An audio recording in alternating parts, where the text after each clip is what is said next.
Joylyn Martinez had a lot of things on her mind in the summer of 2001, but starting a new relationship wasn't one of them. I was recently divorced. I was a single mother raising 2 little boys, struggling on my own. I wasn't looking for anybody at that point. Wanted to concentrate on myself and my kids. But one night that June, Joy's girlfriend convinced the young mother to take a break and go out for a night on the town. I didn't want her to be home alone, being sad, so I asked Joylyn if she wanted to go out and just, go have a couple drinks somewhere, get her out of the house. And that night would prove fateful. At a local Albuquerque, New Mexico bar, Joylyn was introduced to a tall drink of water named Robert Howard Bruce. I had noticed him. He was a very good-looking man. He looked a lot like Ben Affleck. He came up to our side of the bar and bought me a drink, and we started talking. As Joylyn sipped drinks with Howard, she had to admit she was having fun. She even gave him her number at the end of the night. It was a very big moment for me to give him my phone number. I didn't think it would lead to anything. I still didn't want anything serious. And Joylyn made that clear. But that didn't stop Howard from vigorously pursuing her. He would show up with flowers. When he took me to dinner, it was always the high-end restaurants. It felt great having somebody spoil you. It was something I had never felt before. He would buy her jewelry, he would buy her clothes. He really had an impact on her life as far as spoiling her, and she was at a time in her life when she needed that. Howard also brought Joylyn on many of the frequent business trips he took as a salesman. But the icing on the cake, Howard was a devoted father of 3 children from a previous marriage. He had his kids every other weekend. He did everything with his kids, fishing, hiking. He was a really good dad. In fact, in the spring of 2002, Howard moved to Pueblo, Colorado, about 6 hours north of Joylyn, to be closer to his kids. I'd agreed to try a long-distance relationship with him, just to see where it would go. Howard visited Joylyn every other weekend, and despite the fact that he was 12 years her senior, he was always the life of the party. When Howard would come into town, we'd meet somewhere, have some drinks, maybe some dancing. It was always a good time, always fun, always laughing. But often, the drinking would prove too much for Joylyn, way too much. After experiencing several blackouts, she started to get seriously worried. I could remember up to a certain point, and then all of a sudden I'd be like, well, when did we leave? I wouldn't remember anything afterwards. Howard said, it's probably because you didn't eat good last night. I even asked my doctor. He just kind of said, well, it's age. It could be your diet. The doctor told me that. It put me at ease. By April 2003, Howard and Joylyn had been dating for 2 blissful years. When Howard popped the question, Joylyn said yes. That fall, the couple wed in a gorgeous private Hawaiian ceremony. The location, which was a beautiful waterfall. It was a beautiful ceremony. It was nice. She knew with Howard that he was financially stable, he was very good to her and the boys, and that she would have a very good life with him. When the newlyweds returned home, they agreed they would continue their long-distance arrangement until Joylyn's children finished out the school year. And Joylyn made plans to go back to school herself. Howard told me, after we get married, I don't want you to work, and I want you to go back to school and get your degree. I had always wanted to be a teacher, so I was very excited. Joylyn felt lucky to have such a generous and understanding husband. But before long, he would seem like a stranger. Hidden beneath Howard's all-American exterior lurked ugly desires and terrible secrets. Secrets Joylyn would stumble onto years later in the local newspaper. The headline got my attention enough to where I wanted to read it. As I'm reading this article, I was feeling sick. The hair on my body was standing up. I froze, and I just remember thinking, oh my God, he was in my home. It all clicked. My gut just told me that was him.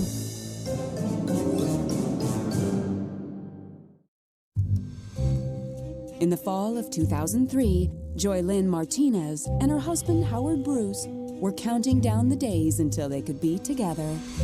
Once Joylyn's 2 sons finished school in Albuquerque, the three would reunite with Howard in Pueblo, Colorado.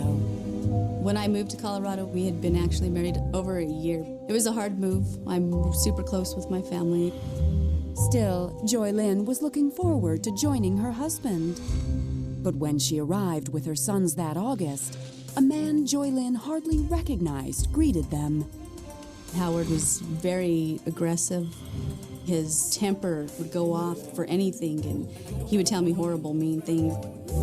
He said, well, I support you and your kids now. And he kind of made it sound like me moving up there was putting a big strain on him financially. He was a completely different person. Howard also went back on his promise to put Joy Lynn through school, claiming he couldn't afford tuition. He would just say, well, it's just not right now. Don't worry, you'll get there. I was very upset. By the time summer of 2005 rolled around, Joy Lynn had had enough. She decided to go back to Albuquerque with her boys and leave Howard behind. I needed time away from him to figure out what I wanted to do and what I needed to do. But Joy Lynn's absence only seemed to snap Howard back to his senses. He put on the charm again, taking me to fancy dinners and the promise that when I went back that I was finally going to be able to register for school and go. Howard won Joy Lynn over, and she agreed to give him another chance. That fall, she headed back to Pueblo. But just a few months later, Howard was right back to his controlling ways. He was always calling her to find out where she was, who she was with, what she was doing. He was like a Jekyll and Hyde. Joy Lynn's faith in her husband was wavering, and she found herself questioning everything. I was looking for something in his car, and I reached under the seat, and I found a ski mask, a knife, and some gloves. When I first saw those items, something just didn't feel right. He came home. I was like, what is this? He said, we had a ton of pocket knives all around the house because of the boys. He put the hat on and said, I don't wear it like a ski mat. I just wear it when I'm driving. And, you know, the gloves, they were like garden gloves. And then I thought, well, I was being ridiculous. Joy Lynn's marriage seemed to be crumbling, and in May of 2006, she discovered a possible explanation. Howard switched companies, so I went and got his book, an explanation of benefits from the employer, so I could find out what their policy was. Inside this book was a list of girls' names, addresses. The list was all different parts of the United States that he was traveling to. So I thought, oh my God, he's cheating on me. He's got a girlfriend in every town he goes to. Joy Lynn immediately called Howard's cell and exploded. I was like, you know, I found your list of all your girlfriends, and how could you do this to me? He was like, what are you doing snooping through my stuff? Then he went from that to, no, that's not what that is. That list is old. I didn't really buy it. I was done with the relationship at that time. I had every intention of coming back to Albuquerque. I just had to wait a couple more months till my kids got out of school. But before she left town, Joy Lynn made yet another awful discovery. I got his video camera out and was going through tapes, and I came across a tape of him and me. Joy Lynn couldn't believe her eyes as she watched a recording of Howard having sex with her without her knowledge. In this video, I'm unconscious. I'm completely out of it. I don't remember it. I was sick. I couldn't believe what I was watching, and I couldn't believe he would do something like that to me. Howard called, and I don't even think I let him say anything. The first thing out of my mouth was, I saw your sick little tape. Howard didn't react quite the way Joy Lynn expected.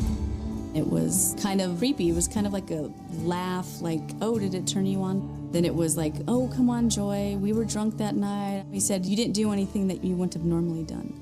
I told him, I can't even talk to you. I don't even want to hear your voice right now. But that was only a glimpse into Howard's dark and twisted world.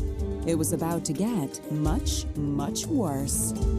He was the all-American husband, and that was part of his camouflage. I was scared. I didn't know what he might do to me.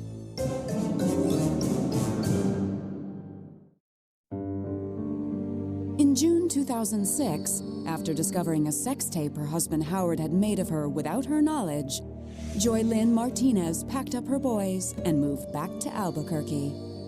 She left her husband behind in Colorado. I was staying with my mom and dad, just trying to pick up the pieces. I wanted a divorce, but I didn't have money to divorce him. Joy Lynn was heartbroken, and in August 2007, when her beloved grandmother suddenly passed away, Joy Lynn sunk even lower. When I lost her, it hit me really hard. I was really close to her. And right away, when he found out he was, in Albuquerque, he was constant with the flowers and bringing me gifts, trying to tell me how much he loved me and how much he needed me. Joy Lynn decided to take things one day at a time and put all thoughts of divorce on the back burner.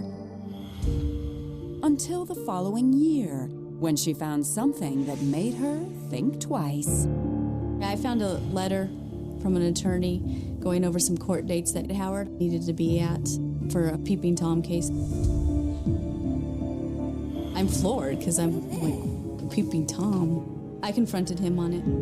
Howard was ready with an explanation. He said I was at work drinking a couple beers. I left, locked the keys in the office. I needed the bathroom, and I was peeing in the bush, and I got arrested.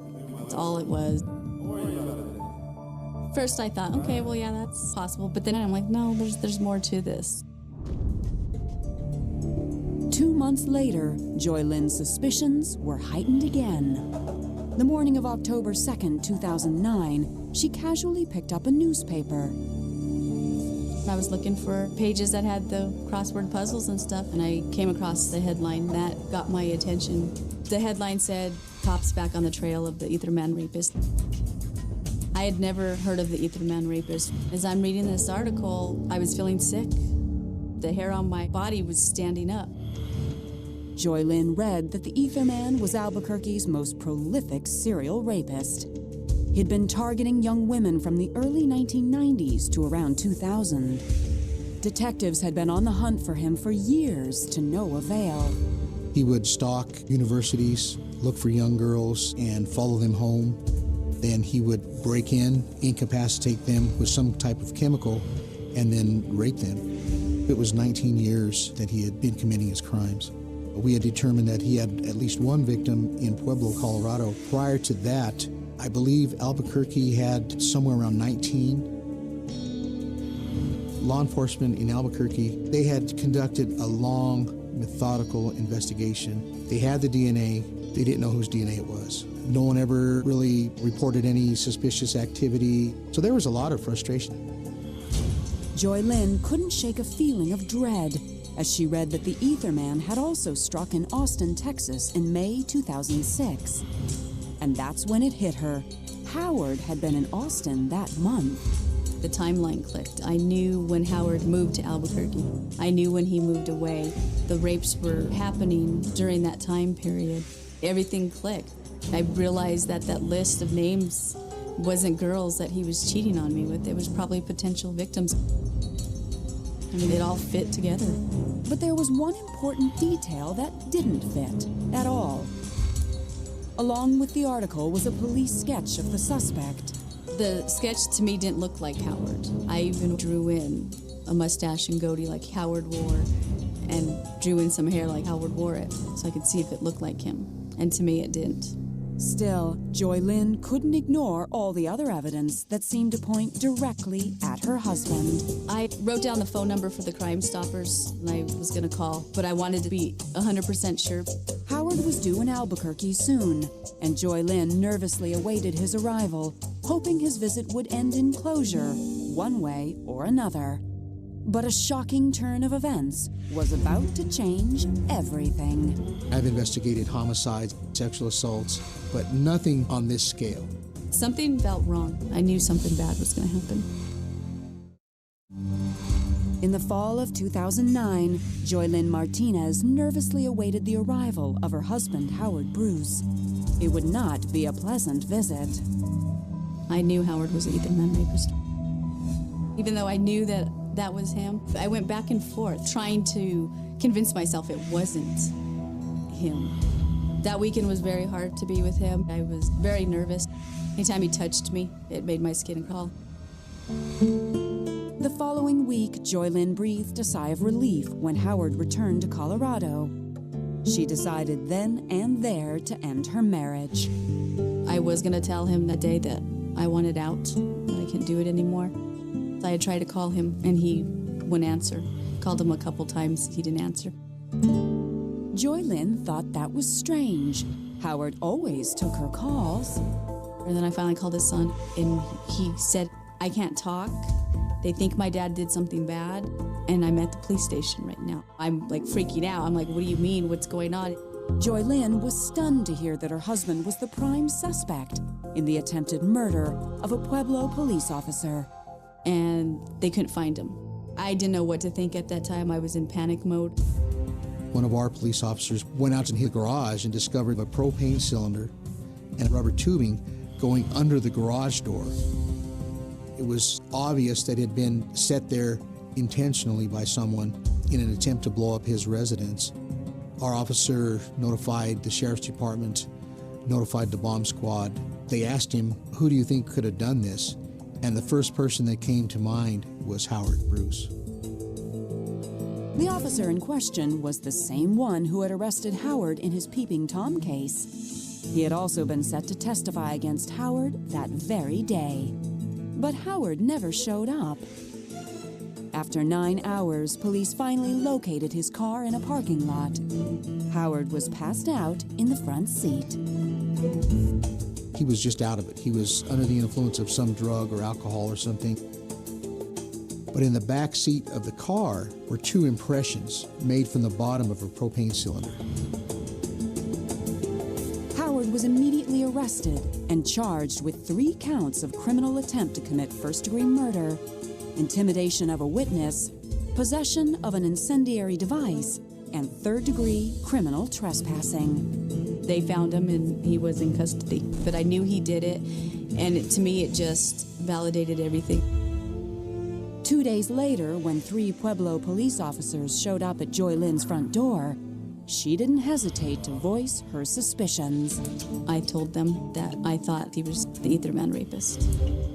I just couldn't doubt myself anymore. With Joy Lynn's statement, detectives were immediately able to get a warrant for Howard's DNA. And a few weeks later, Robert Howard Bruce's name became national news when police announced a positive link between his DNA and the Ether Man rapist. I think I basically just shut down. I couldn't understand how I could be married to someone who could be that person. I couldn't believe that I knew this man for this many years and that he was capable of what he has done. It's just mind-boggling to me. In July of 2010, Howard was convicted in the Peeping Tom case. The following year, he went to trial for attempted murder of a police officer. Joy Lynn had to testify as a character witness. And when I pointed Howard out when I was out on the witness stand, he had looked at me, smiled, winked, and blew me a kiss. And that made me sick. In August 2011, Howard Bruce was convicted of attempted first-degree murder, attempted second-degree murder, and possession of an incendiary device. He was sentenced to 64 years in prison. I was very relieved when I found out that he was convicted. It was finally over. I didn't have to worry about that anymore. The following month, Howard received an additional 30 years after pleading guilty to a criminal attempt to commit sexual assault and first-degree burglary in yet another Colorado case. He was the last guy to think would be looking in your back window. The last guy you'd expect to try and blow up a cop, and he was one of the most prolific serial rapists in history that I know of. He's going to spend the rest of his life in prison, and he'll never see the light of day.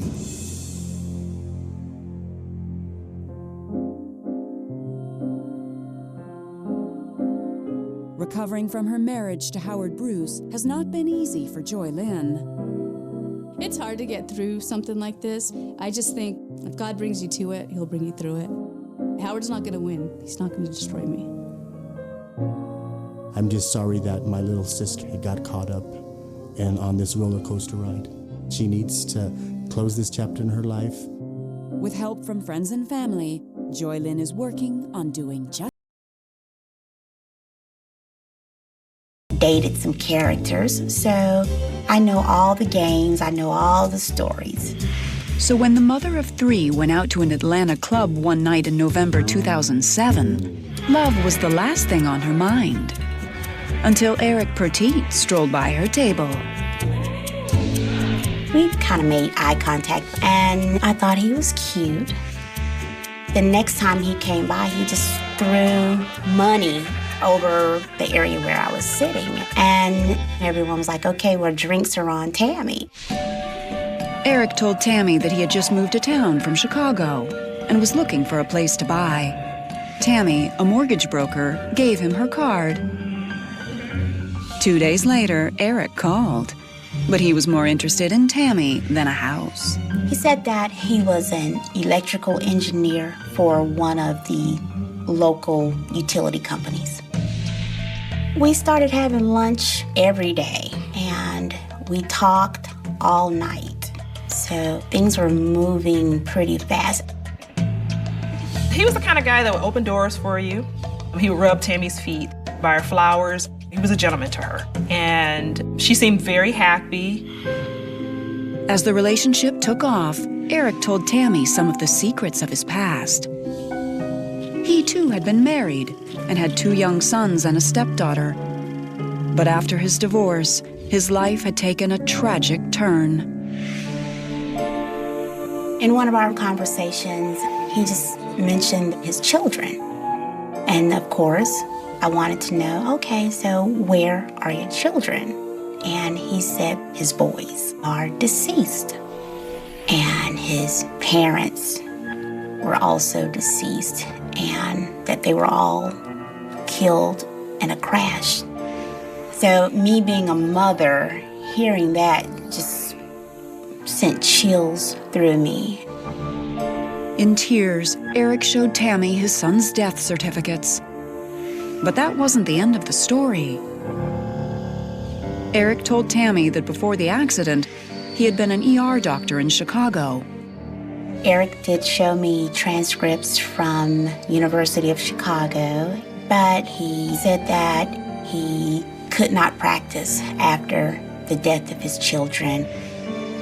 I thought it was sad that now he wasn't doing what was really in his heart to do because of the tragedy. But 3 weeks after they started dating, Dr. Petit was called into action in spite of himself. As we were driving, there's like a 3-car collision in front of us. I said, Eric, you gotta help those people. And so he jumped out of the car and he proceeded to help everyone. And I was impressed. Just 1 month after they met, Eric found another way to impress Tammy. He asked her to marry him.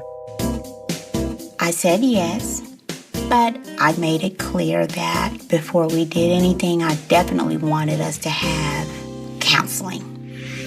But only 5 months later, Tammy would regret this leap of faith. On the night of May 18th, 2008, at 6 p.m., the love of Tammy's life went in to work a night shift and never came home. For months, reliable Eric always let Tammy know where he was. Well, Eric always called me to see how I was doing. So this particular Sunday, it was really strange that I had not heard from him. The next morning, when Tammy still had no word from Eric, panic began to set in. So I called both cell phones. There was no answer. I waited a while and I tried the cell phones again. Still no response. So I called the hospital. I called in the emergency department. What Tammy heard next would tear her new life apart. Eric had been at the hospital that night, but there was more to his visit than Tammy could have ever imagined. I was at ground zero. I could not believe it. Eric was very smart, but I've always heard that it's a thin line between genius and insanity.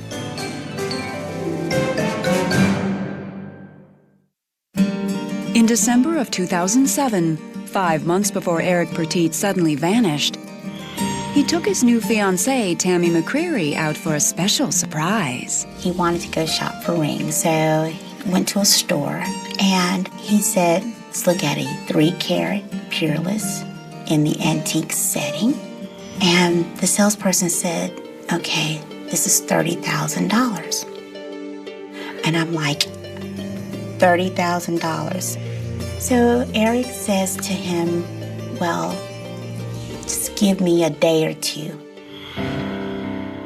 But later that night, Eric got a devastating phone call. Well, I was sitting in the living room watching television with my mother, and Eric called her upstairs to speak with her for a second. Then I just heard a loud outburst. So I ran upstairs, and he was laying in my mother's lap, and he was crying very, very hard. Through his tears, Eric told Tammy that his 12-year-old stepdaughter had committed suicide. As Tammy tried to comfort Eric, he explained that his ex-wife had no money for her funeral. He was told that it was going to take $30,000 to cover the service, and he needed to take care of it. And I understood. And so I told him, we'll deal with the ring later. Tammy suggested that Eric move in with her so he wouldn't be alone. But not everyone thought it was a good idea. Everything was just coming all of a sudden, so I didn't trust him very much at all. I was like, you meet this guy who's not even from Atlanta, he's just moved here from Chicago, his family's dead. I said, what if he killed his family? Tammy may have been in love, but she had 3 children to protect. So she decided to get Eric checked out. I contacted a friend of mine who has a security firm, and I gave him Eric's information. And he came back to me and he says he's clean. He has nothing. So that made me feel very comfortable. But one detail was rather puzzling. Nothing turned up about the accident that killed his children. Whenever Eric talked about his children and the accident, he was very emotional. I've never seen a man cry like that. So I felt like he needed support. So Tammy put her concerns about Eric behind her and focused on the wedding. To her delight, Eric took care of the invitations. And when the guests started to respond, she got a big surprise. I had people calling me saying, Eric's a doctor? I didn't know you were marrying a doctor. So he showed me a copy of the invitations, and it said Doctor and Tammy. He says, well, it was really supposed to be a wedding present for you. I'm going back into medicine. Eric told Tammy he had been offered a job in the emergency room at a nearby hospital. It would begin after the wedding. When he said that he was going to be starting working at the hospital, I was thinking, well, maybe there is some truth to this guy, so let's give it a shot. 4 months after they met, Tammy married her handsome doctor in a small ceremony in their living room. I was very excited to know that I was going to be a doctor's wife. I just felt like this was the prayer that was answered. This was like a fairy tale. Over the next 2 months, Tammy settled into life as a stay-at-home doctor's wife. I would drive to the hospital every day, drop him off, and go back in the evenings and pick him up. Some days he would go in with a lab coat and he would come home in scrubs. But sometimes Eric's new job seemed to take a toll. There were a few times he would call very upset, telling me stories of a child coming in an accident and he couldn't save the child. There were a few occasions when he would get a call 3, 4 o'clock in the morning and he would have to leave and go to the hospital. And the more Eric was gone, the more Tammy began to wonder. She had heard a few stories of doctors running off with their nurses. I knew he was young, he was attractive, and he was the new guy at the hospital. So, I just started paying attention to different things. Before long, Tammy found something that seemed to confirm her biggest fear. a sexy text message that had nothing to do with work. Once I read the text message, it just didn't seem professional. So I just decided to call the number. Tammy knew whoever picked up her call might very well ruin her fairy tale marriage. But she couldn't stop herself from dialing. We were just like, oh my goodness, who is this guy?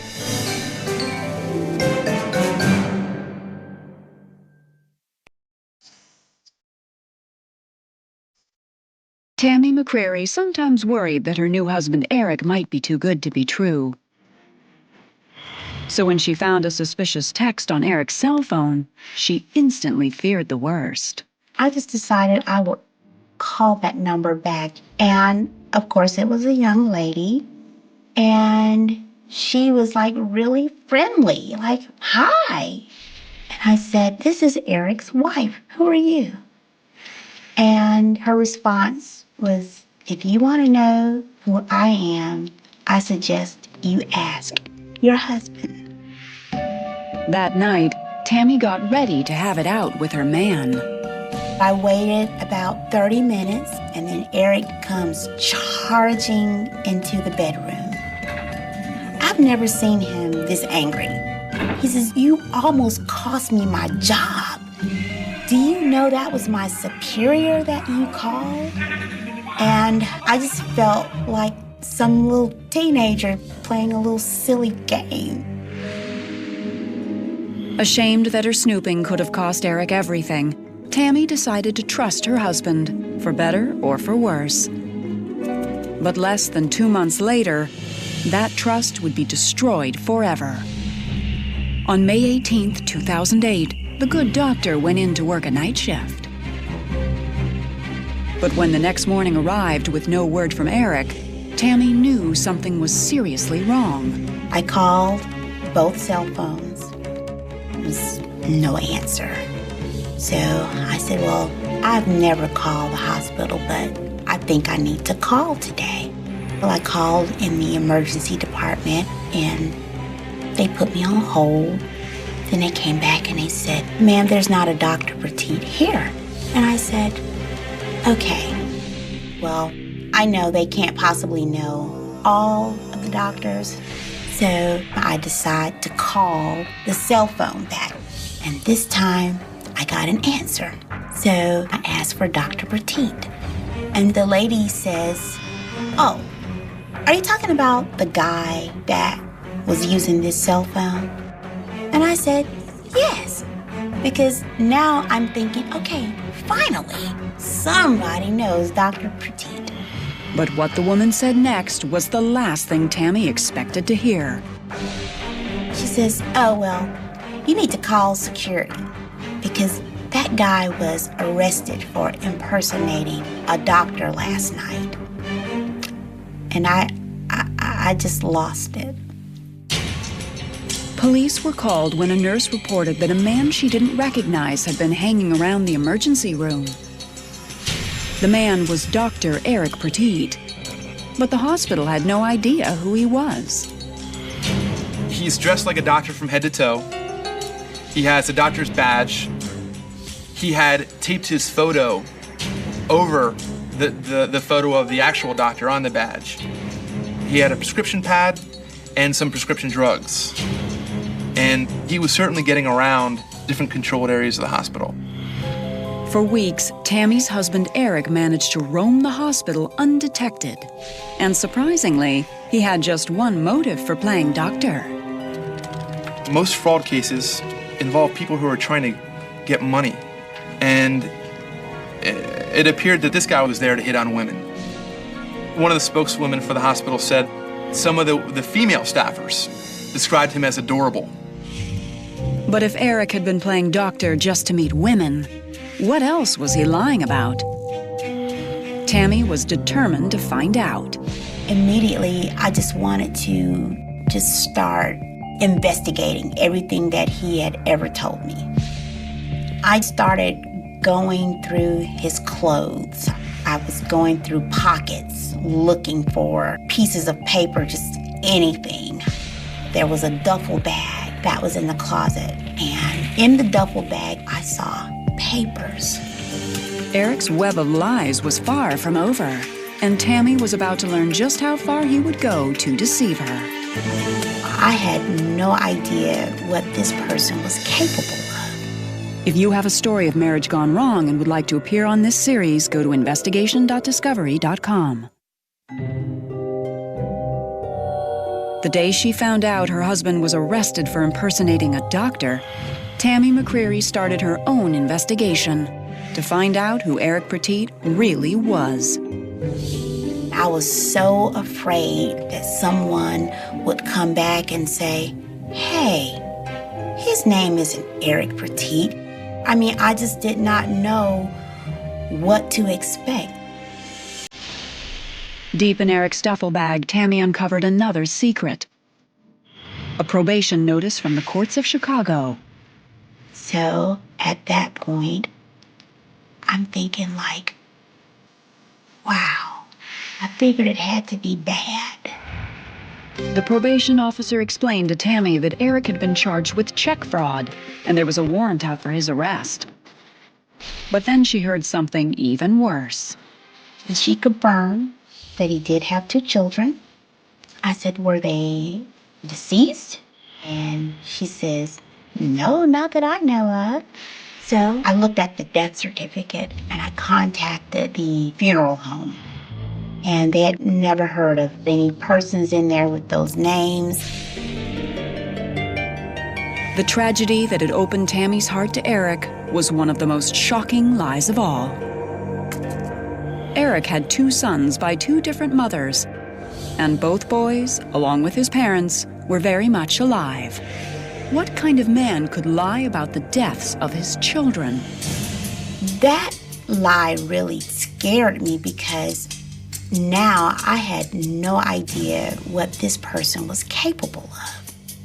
That really changed everything.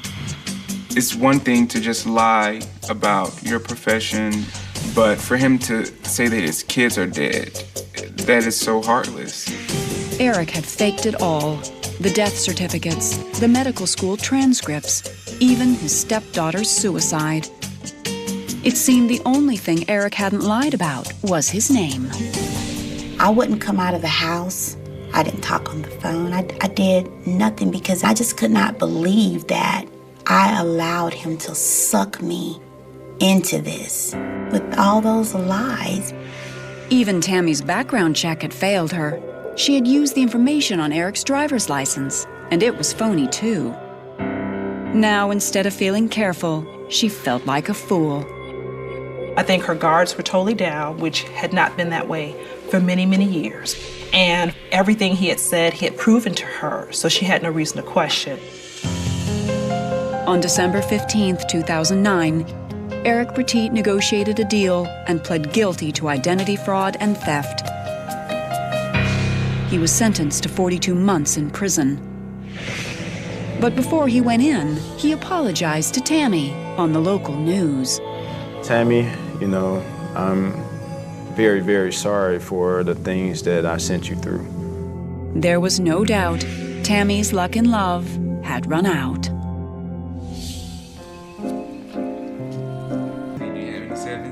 As far as relationship, it's kind of like she's hit the delete button on that whole chapter. I believe that if someone was trying to ask her out, she wouldn't go out.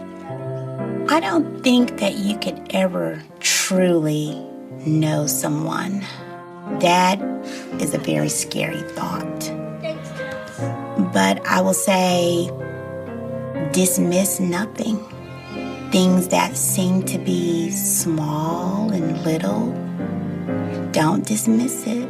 There is a specific kind of darkness that descends upon an isolated village, a darkness that feels heavier and more impenetrable than the night one might experience in a sprawling, illuminated city. In a modern metropolis, the night is always pushed back by the artificial glow of streetlights, neon signs, and the endless hum of electricity that serves as a constant reminder of civilization and order.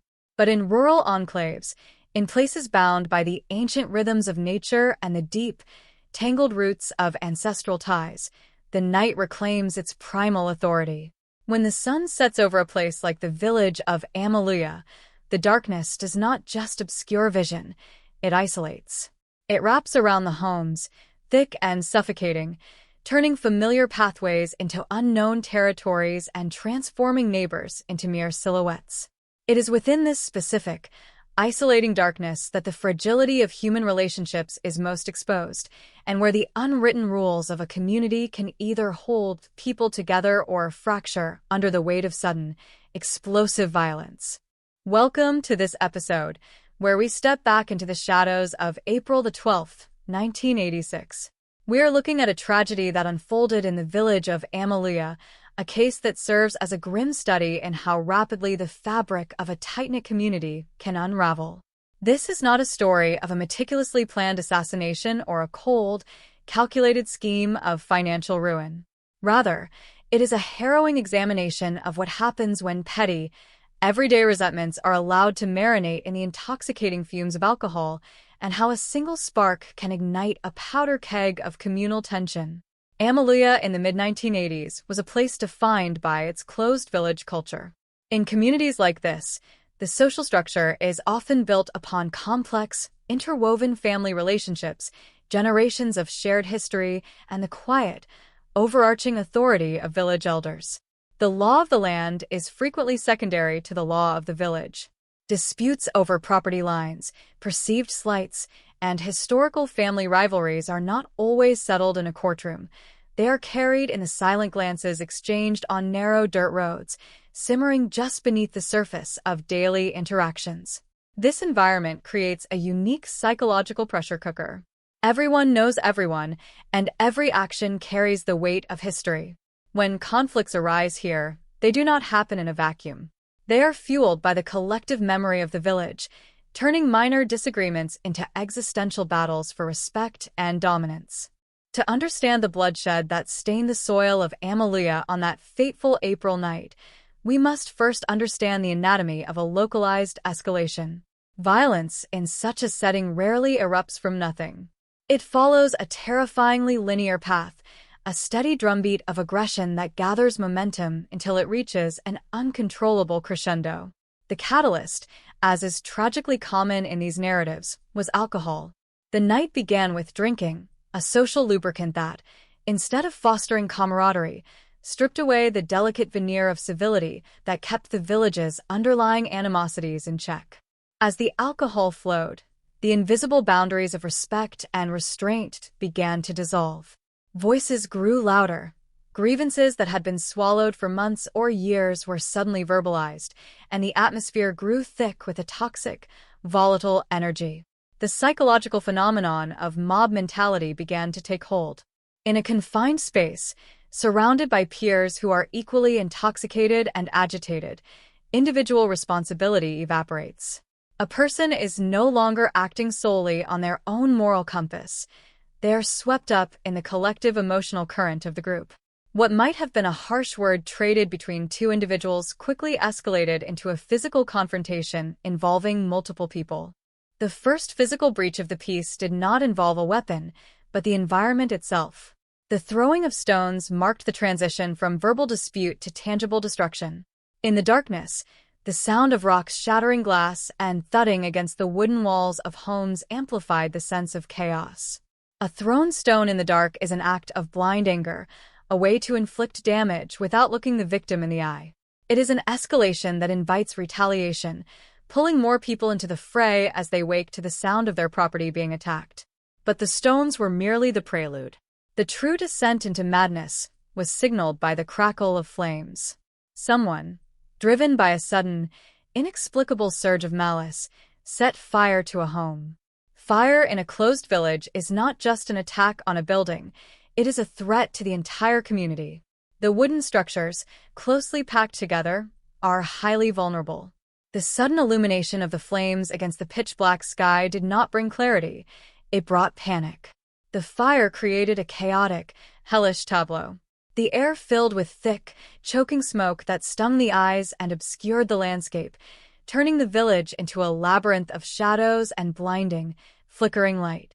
The sound of the inferno drowned out reason, replaced by the frantic shouts of villagers waking in terror, attempting to salvage their belongings or frantically trying to extinguish the blaze. It was within this maelstrom of smoke, fire, and screaming that a group of men, including Taysale Nelson, Tuafanua Tetuna, and Ropati Hicks, found themselves moving through the darkness. They were in a state of desperate vulnerability, reacting to the sudden, overwhelming destruction of their environment.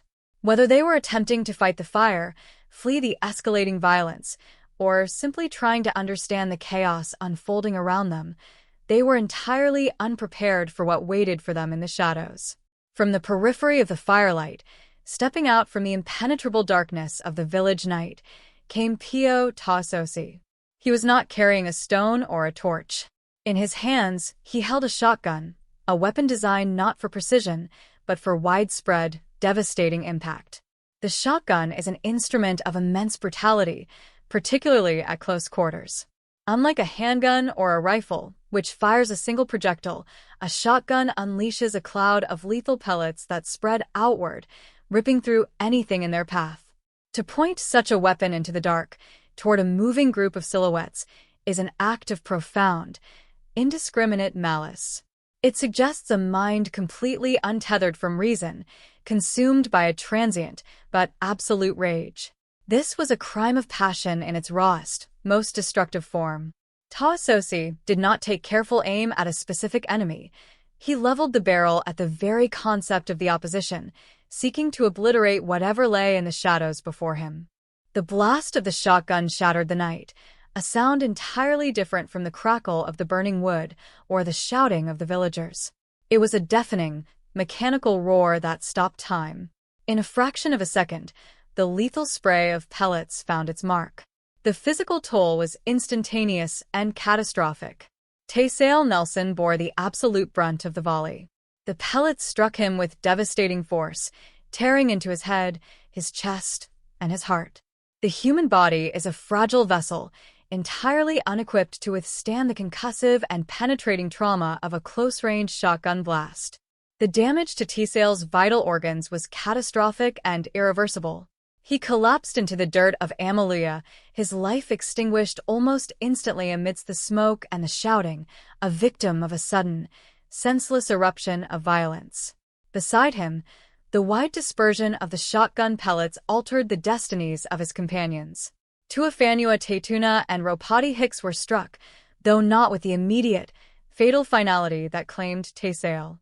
The lead tore into their abdomens and their legs, inflicting severe, agonizing wounds. They fell, bleeding heavily into the darkness, surviving by mere fractions of an inch, their bodies bearing the permanent, agonizing scars of the night the village tore itself apart. The contrast between Taysale's immediate death and the brutal injuries of Tuafanua and Ropati paints a grim picture of the weapon's arbitrary cruelty and the sheer terror of that fleeting moment. When the sun finally rose over Amaluya the following morning, it illuminated a scene of profound devastation. The smoldering ruins of the burned home, the shattered glass, and the blood soaking into the earth were the tangible remnants of the night's madness. But as the physical smoke cleared, a different, more insidious fog began to settle over the village, the fog of legal ambiguity and the agonizing pursuit of justice. The initial assumption seemed straightforward.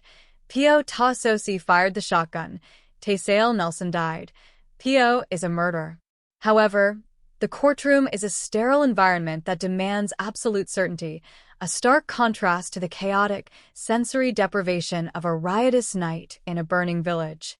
As the legal proceedings began, the defense attorneys recognized the inherent weakness in the prosecution's case, the darkness itself.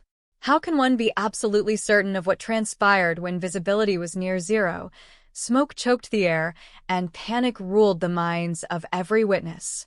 This is where the narrative of the Amaluya shooting twists from a straightforward tragedy into a complex, deeply frustrating legal puzzle. The trial introduced a shadow of a doubt that would ultimately define the legacy of the case. Through cross-examinations and the testimonies of traumatized villagers, a new, unsettling narrative emerged. Witnesses, grappling with fragmented memories of a terrifying night, spoke of the auditory chaos. Amidst the roaring fire and the screaming, Some claimed to have heard more than one gunshot.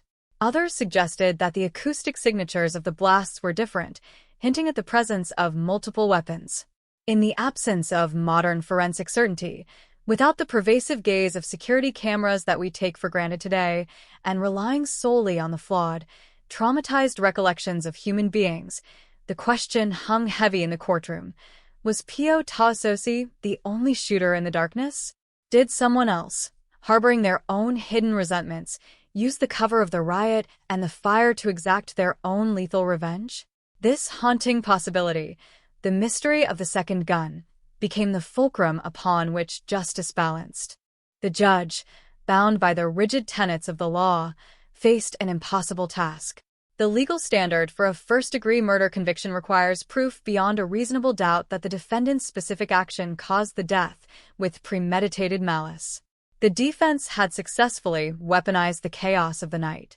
Because they could not definitively 100% prove that Taososi's blast was the singular, fatal strike that ended Taysale Nelson's life, the charge of first-degree murder began to crumble.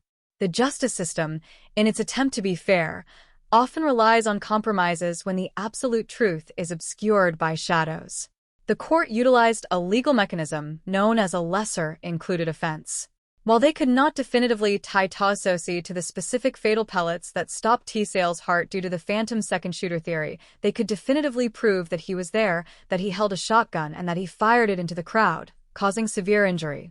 Consequently, Pio Taososi was convicted not of murder, but of first-degree assault.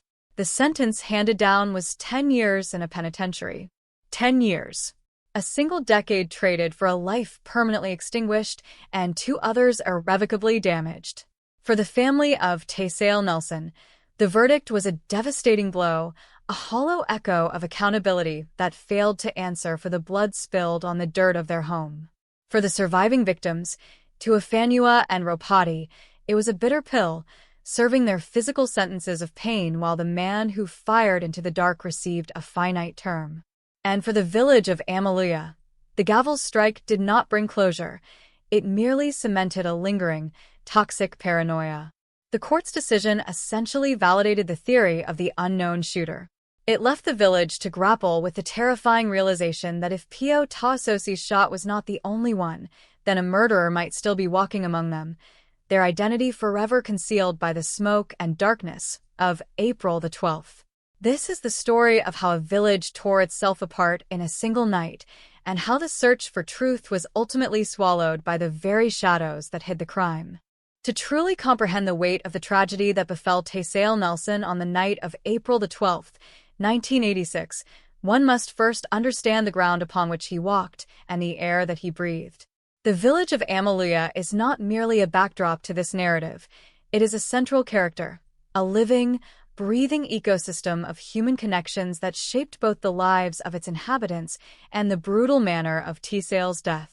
In the mid-1980s, before the relentless march of globalized communication and digital interconnectedness began to erode the boundaries of remote communities, a place like Amaluya existed in a state of profound, almost insular self-reliance. This was a closed village culture, a society built not upon the anonymous, transactional relationships of a city, but upon a dense, inescapable web of kinship, shared history, and generational proximity. In such an environment, the concept of the individual is inevitably woven into the fabric of the collective. Who you are is inextricably linked to who your parents were, who your neighbors are, and the complex, unwritten social contracts that have governed the community for decades, if not centuries. The physical geography of Amaluya reflected this social reality. Homes were likely clustered together, sharing not just property lines but the ambient sounds of daily life, creating a space where privacy was a rare commodity and where the business of one family quickly became the knowledge of the entire village. Within this deeply intertwined social architecture, Taysale Nelson lived his life. While the official records of the tragedy focus intensely on the moment of his death, to view him merely as a victim of a shotgun blast is to strip him of his humanity. Taysale was a man embedded in the specific reality of Amaluya. He walked those dirt paths, He knew the faces in the windows, and he understood the subtle hierarchies and unspoken rules that maintained the delicate equilibrium of village life. On the night he was killed, he was not wandering through a foreign land. He was moving through his own home, surrounded by the very people he had likely known since childhood. Alongside him were Tuafanua Tetuna and Ropati Hicks, young men who shared this same deep-rooted connection to the land and the community. Their presence together that night speaks to the bonds of camaraderie and shared experience that define life in such settlements. They were part of a peer group, navigating the complexities of their society together, completely unaware that their familiarity with their surroundings was about to be violently weaponized against them. The profound tragedy of T-Sale's death lies not just in the loss of his life, but in the betrayal of the village sanctuary. To be hunted and struck down in the dark by someone from within your own community, to have the familiar contours of your home transformed into a lethal trap, is a nightmare that shatters the foundational trust required for a closed society to function. To understand how this sanctuary was breached, we must examine the unique psychological pressure cooker that is the closed village system. In a sprawling metropolis, if you develop a fierce resentment toward a neighbor or a colleague, the solution is often geographical or social distance. You move away, you change jobs, you simply disappear into the crowd. Anonymity is the safety valve for urban friction. But in Amaluya, in 1986, there was no such valve. There was no anonymity. If a dispute arose over a patch of land, a misplaced word, or a perceived slight against a family's honor, that dispute did not dissipate. It lingered. It became a permanent fixture in the landscape of daily interactions. Every time the feuding parties crossed paths on a narrow road, every time they occupied the same space during a village gathering, the tension would vibrate in the air. Over time, these minor grievances, the petty, everyday frictions of human existence, do not just fade away, they accumulate. They calcify into deep-seated grudges. In a society where the rule of formal law is often distant and the immediate authority rests in the hands of village elders or family patriarchs, justice and retribution are frequently viewed through a highly personal lens. Respect, dominance, and saving face become currencies of immense value, and an insult left unanswered is a debt that the community silently expects to be paid. This brings us to the concept of the ticking time bomb, the invisible but palpable undercurrent of hostility that set the stage for the bloodshed of April 12th. The violence that erupted that night was not a random anomaly. It was the catastrophic release of pressure that had likely been building within the social strata of Amaluya for a considerable amount of time. The specific details of the initial disputes, the mundane arguments, the historical family frictions, might seem trivial to an outsider. They are the sort of petty conflicts that occur everywhere in the world. However, when these conflicts are confined within the geographic and social boundaries of a small village, they magnify. They become the defining narratives of people's lives. It is a slow, insidious poisoning of the communal well. The residents of Amaluya were living atop a fault line of their own making, a web of interconnected animosities that only required a specific combination of circumstances to trigger a devastating earthquake. The tragedy of Tesale Nelson is that he, along with Tuafanua and Ropati, found himself standing directly on the epicenter when the ground finally tore open. The specific context of the era further amplifies the sense of isolation and vulnerability. The year 1986 predates the era of ubiquitous surveillance and instant communication. There were no cell phones in the pockets of the villagers to instantly summon outside authorities at the first sign of trouble. There were no security cameras mounted on the wooden homes to objectively record the events and deter criminal behavior. The village was largely left to its own devices, separated from the rapid response mechanisms of the modern state by distance and technology. This isolation meant that when the social fabric began to tear, there was no external net to catch the falling pieces. The village was entirely consumed by its own internal dynamics. When the sun went down on Amaluya, the darkness was absolute, both literally and metaphorically. The absence of light provided a cloak for actions that would never be tolerated in the glare of the day. It allowed the simmering resentments to detach from the faces of neighbors and attach themselves to unseen shadows. On the eve of the incident, The atmosphere in the village was primed for ignition. The catalyst, as is so often the case in the annals of tragic human conflict, was the introduction of alcohol into this already volatile environment. Alcohol acts as a solvent, aggressively dissolving the inhibitions and social constraints that normally keep suppressed angers in check. In a community where people have spent months or years biting their tongues and averting their eyes to maintain a semblance of peace, the sudden rush of intoxication is incredibly dangerous. It provides a false sense of courage and strips away the capacity for rational foresight. As the villagers drank, the unspoken rules of Alleluia began to lose their power. The careful navigation of historical grudges gave way to raw, unfiltered emotion. The psychological transition from a state of uneasy peace to active hostility in such a setting is often alarmingly rapid. It is a domino effect of degrading civility, where one raised voice justifies a push, and a push justifies a thrown stone. Taysale Nelson, moving through this deteriorating environment, was navigating a space where the normal rules of human interaction were actively disintegrating. He was a young man existing in a moment where the collective psychology of his community was shifting from order to chaos. The phenomenon of mob mentality began to cast its long shadow over Alleluia.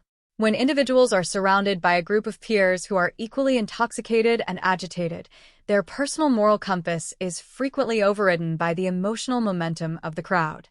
The individual disappears, replaced by a collective entity driven by base instincts and immediate reactions. For Taysale, Tuafanua, and Ropati, the danger was not just from one specific enemy, but from the sudden, unpredictable volatility of their own environment. The village that had sheltered them was transforming into a theater of unpredictable aggression, where petty disputes were mutating into physical threats. It is crucial to remember that Taysale did not invite this violence. He was swept up in a localized storm that was larger than any single individual. The trajectory of his life, deeply rooted in the soil of Alleluia, intersected disastrously with a moment of collective madness.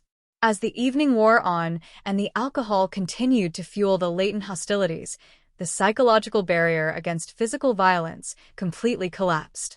The transition from verbal arguments to the physical destruction of property, the throwing of stones, was a significant psychological crossing of the Rubicon. It signaled to everyone in the village that words were no longer sufficient, that the time for restraint had passed.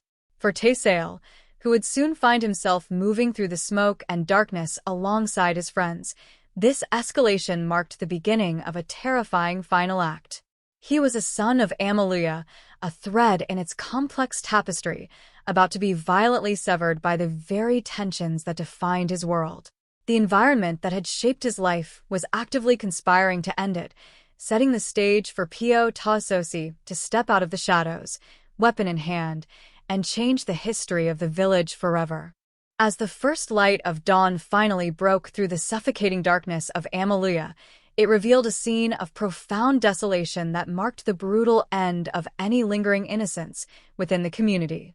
The village, which had been a place of ancestral connection and shared history, now bore the visceral scars of a night that had spiraled completely out of control. For the investigators tasked with unraveling the truth behind the chaos, the challenge was not merely to identify the individual responsible for the bloodshed, but to reconstruct a reality that had been thoroughly fragmented by fear, intoxication, and the absolute absence of visibility during the height of the violence. The investigative process began in a climate of intense communal paranoia, facing structural obstacles that were deeply rooted in the culture of a closed village system where the formal mandates of law were forced to contend with the complex, unwritten hierarchies of family and social silence. The officers of the law, working in an era before the advent of the sophisticated digital forensics and ubiquitous surveillance technologies that define modern criminal investigations, were forced to rely almost exclusively on the testimony of villagers who were still reeling from the psychological trauma of the event.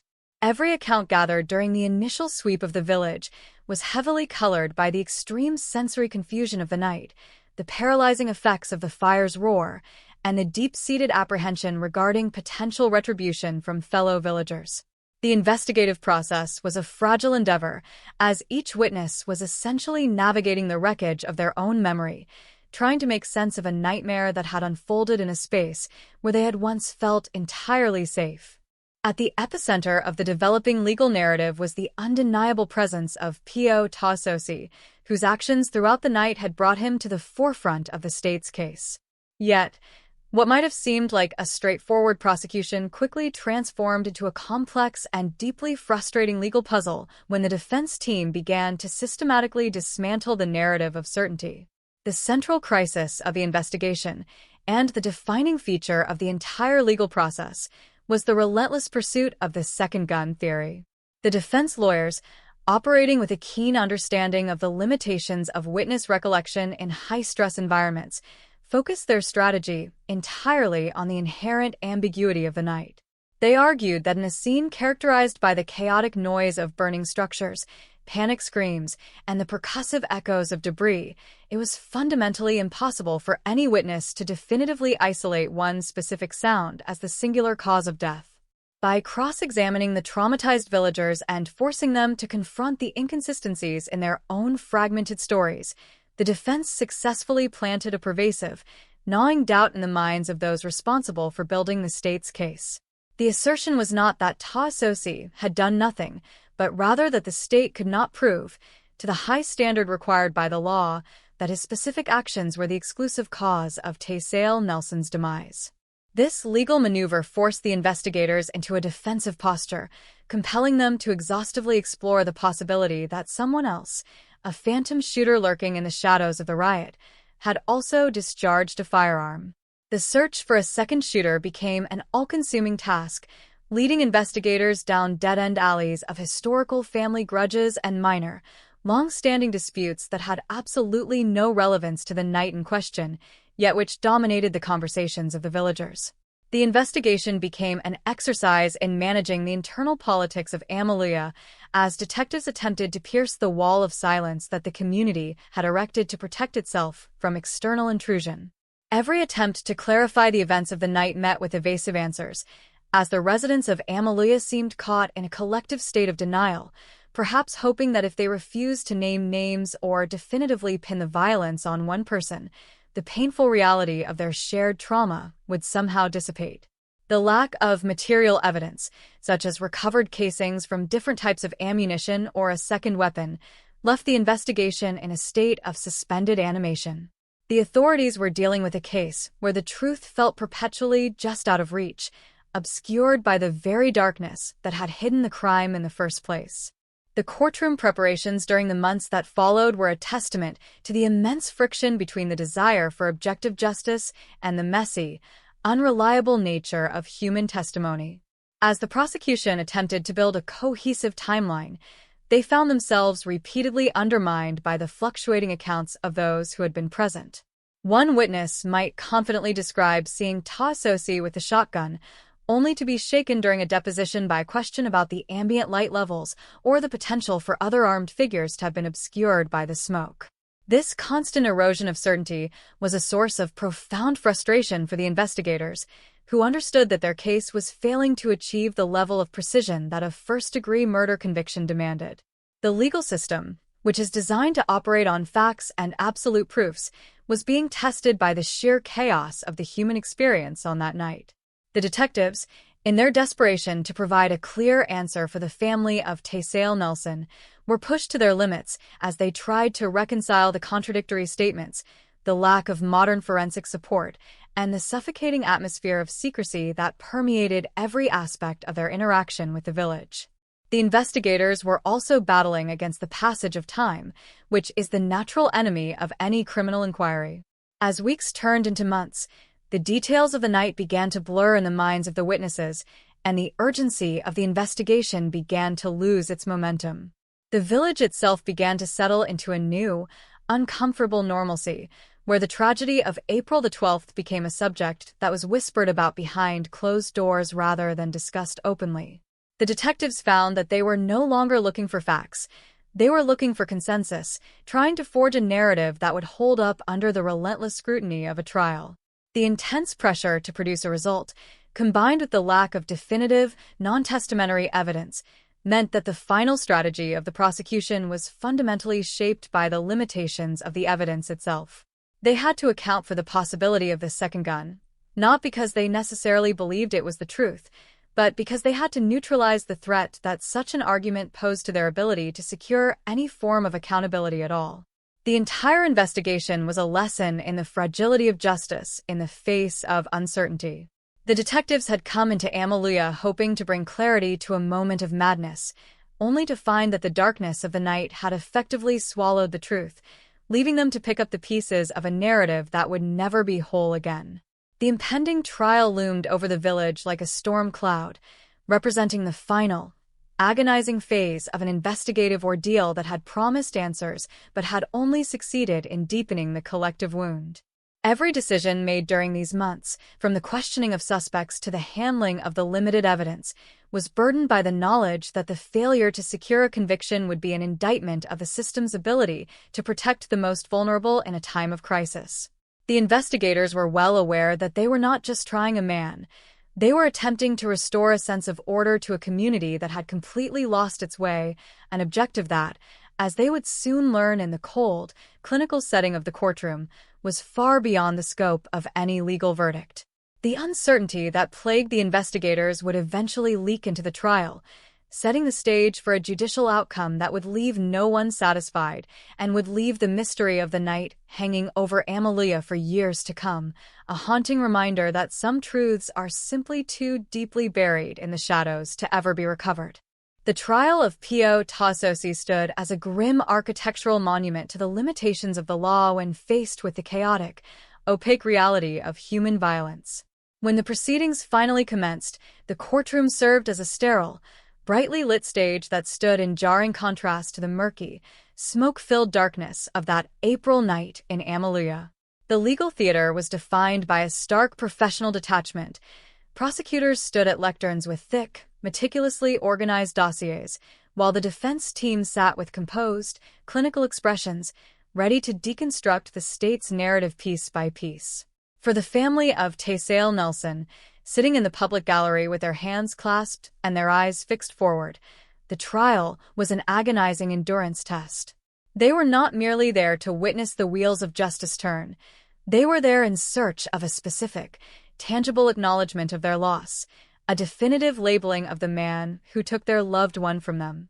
Yet, the atmosphere inside the room was dominated by an icy, procedural rigidity that seemed to intentionally bypass the emotional gravity of the tragedy. The judge, a figure of remote and immovable authority, presided over the session with a gaze that viewed the proceedings not as a moral inquiry, but as a technical puzzle requiring a specific set of legal proofs. As the trial unfolded, it became increasingly apparent that the prosecution's case was hemorrhaging credibility with every passing hour of testimony. The state's primary burden was to establish, beyond any reasonable doubt, that Pio Tasosi had acted with the specific, cold-blooded intent required for a first-degree murder conviction. However, the defense had anticipated this and had spent months preparing the ground to dismantle that exact claim.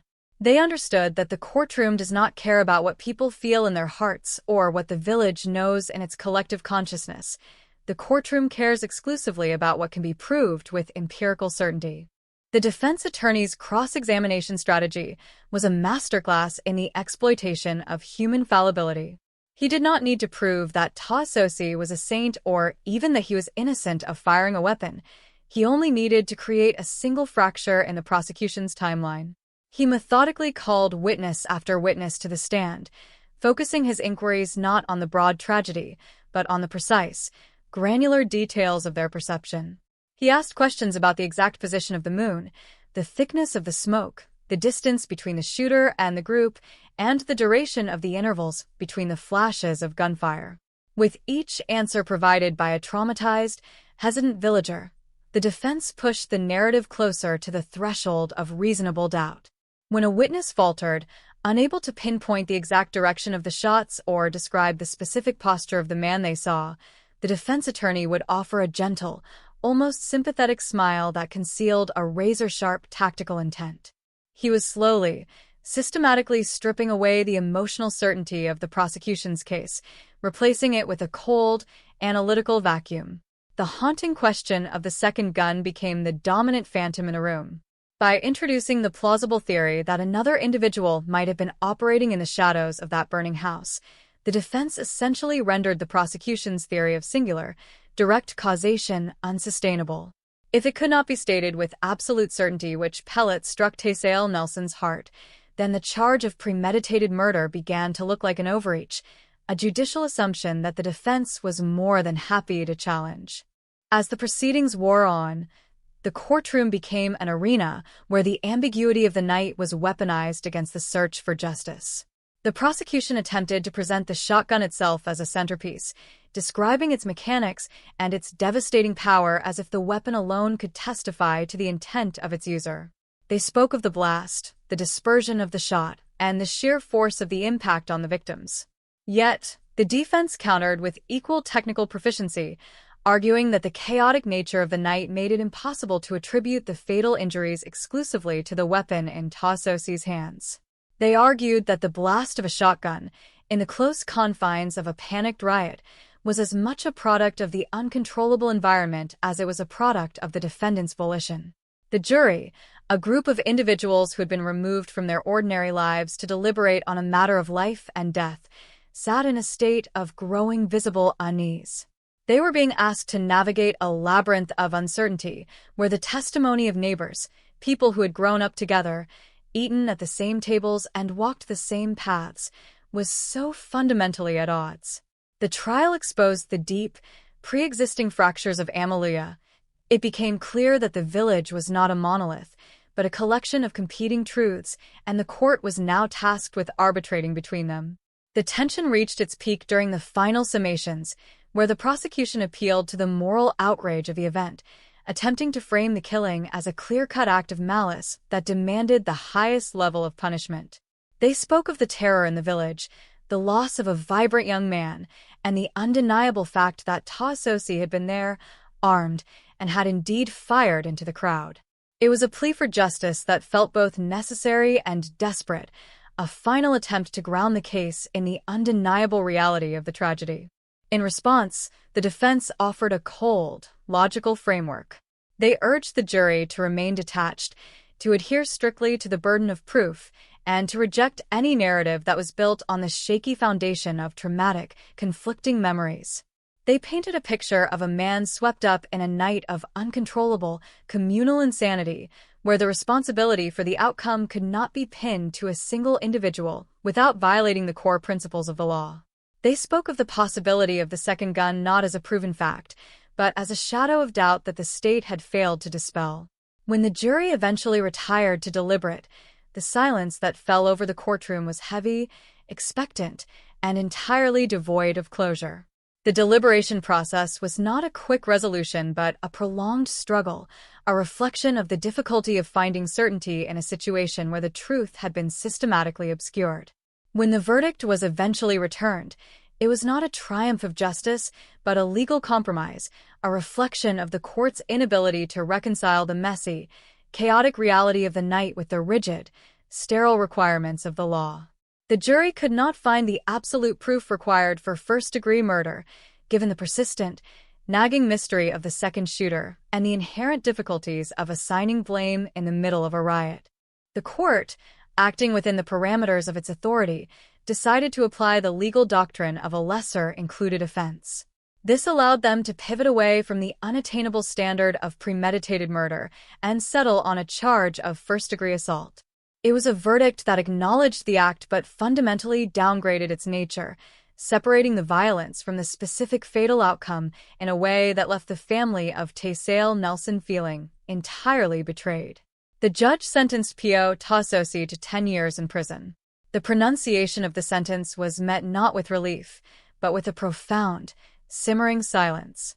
To the family, the number 10 felt like a derisory, insulting quantification of their loss. It was a finite, arbitrary figure that did not account for the permanence of death or the lifelong trauma of the surviving victims, to Afanua and Ropati.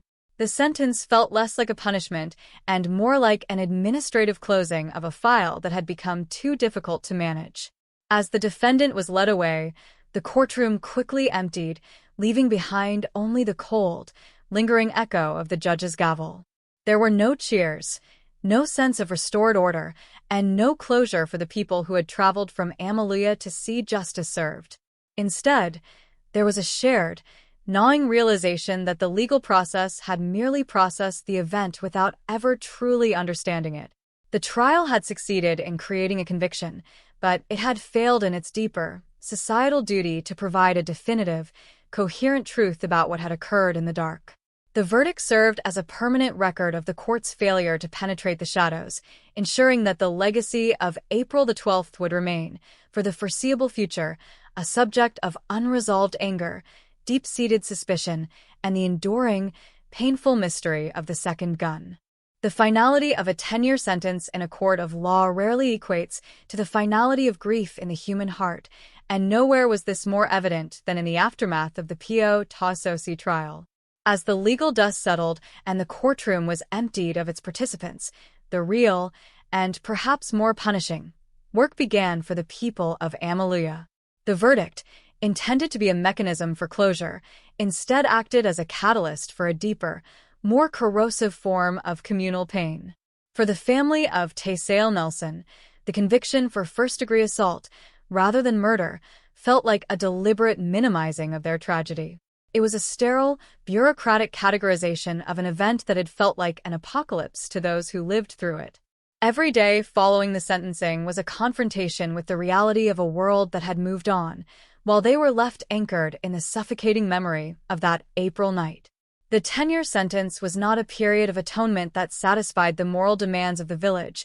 It was a finite, hollow milestone that served to highlight the profound, irredeemable nature of the loss. The absence of Taysale, once a vibrant presence in the rhythms of daily life, created a void that no amount of time served in a distant penitentiary could fill, and the lack of a murder conviction left a festering wound of resentment that would color every interaction in the village for years to come. The surviving victims, Tuafanua Tatuna and Ropati Hicks, found themselves navigating a different, but equally grueling aftermath. Their physical wounds, the tearing of muscle and bone by the shotgun's lethal spray, were permanent markers of the night their lives were irrevocably altered. They were survivors of a massacre that had claimed one of their own, and the weight of that survival was a complex, burdensome emotion. They had to walk through the village as living monuments to the violence of April the 12th, their gait and their scars serving as constant reminders to the community of the failure of their social contract. Every time they crossed paths with someone who had been present that night, the shared, unspoken memory of the fire, the screaming, and the blast would surface, creating an atmosphere of strained, uncomfortable interaction.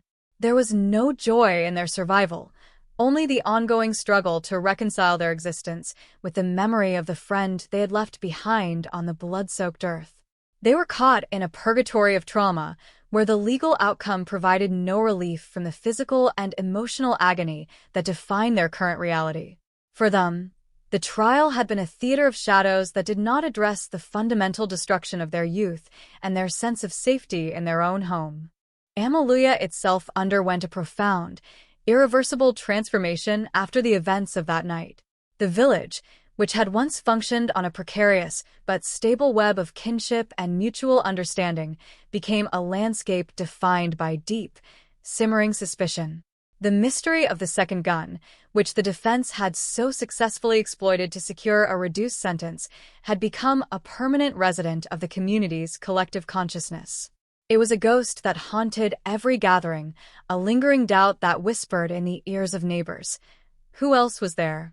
Who else held a weapon? Is the person sitting across from me tonight the reason I have to visit a grave instead of a friend? This paranoia destroyed the communal trust that had sustained Amaluya for generations. The simple act of shared labor, the evening gatherings, and the communal celebrations became strained by the weight of what had been revealed about their capacity for sudden, explosive violence. The village had looked into the abyss, and instead of pulling back, it had become obsessed with what might still be lurking within it. The social fabric had not just been torn, it had been stained by the realization that their neighbors were capable of dehumanizing one another to the point of slaughter. The long-term impact on the community's psychological health was catastrophic.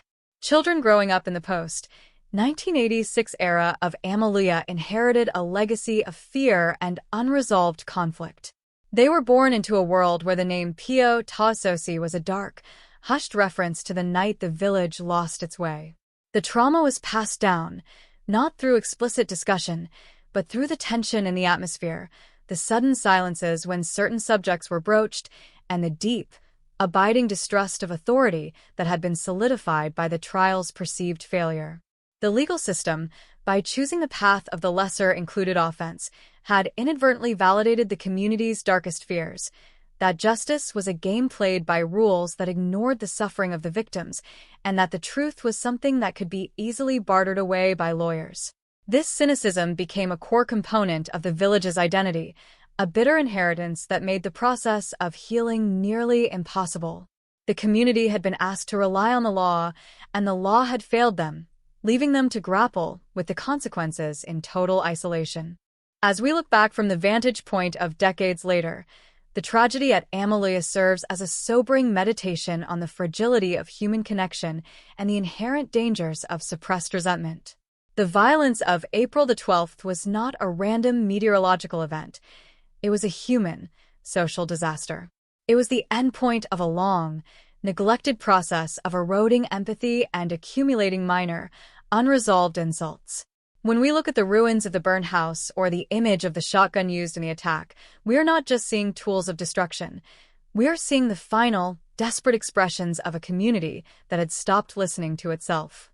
The case is a grim reminder that when the mechanisms of social repair, dialogue, forgiveness, and the address of underlying grievances are replaced by the silent accumulation of rage, the result is almost always a catastrophic rupture.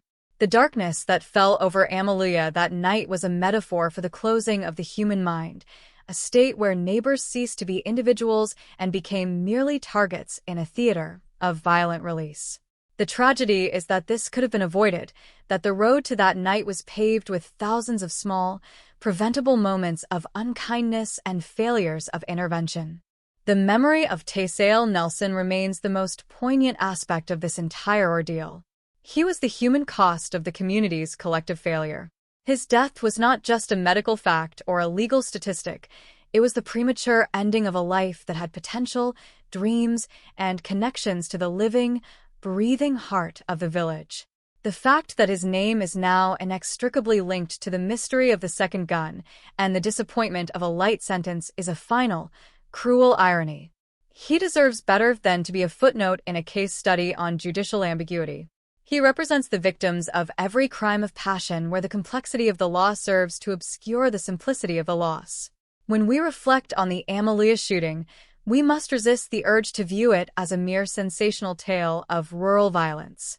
We must instead acknowledge the profound, enduring sadness of a community that lost its way and the devastating, irreversible impact on the lives of those who were left to pick up the pieces.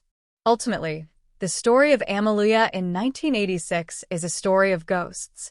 It is the story of the ghost of a community that was the ghost of a life that should have been, and the ghost of a truth that will never be fully recovered.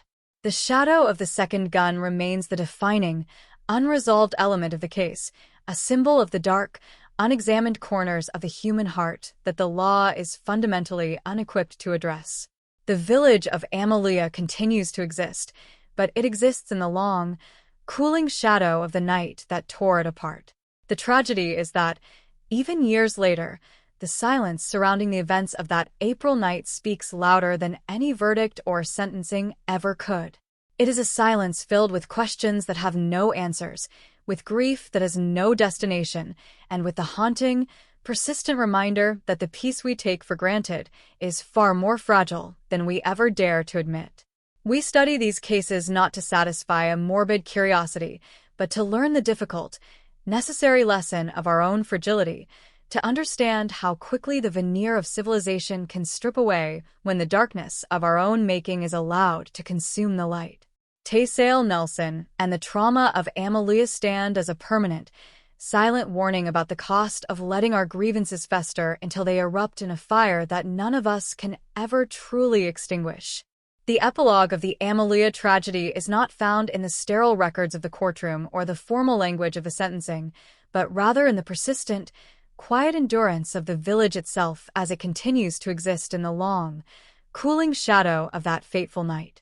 When we peel back the layers of the legal maneuvering, the forensics of the shotgun pellets, and the procedural failures of the investigation, we are left with the profound, haunting question of how a community ever begins the process of reclaiming its identity after such a violent self-immolation.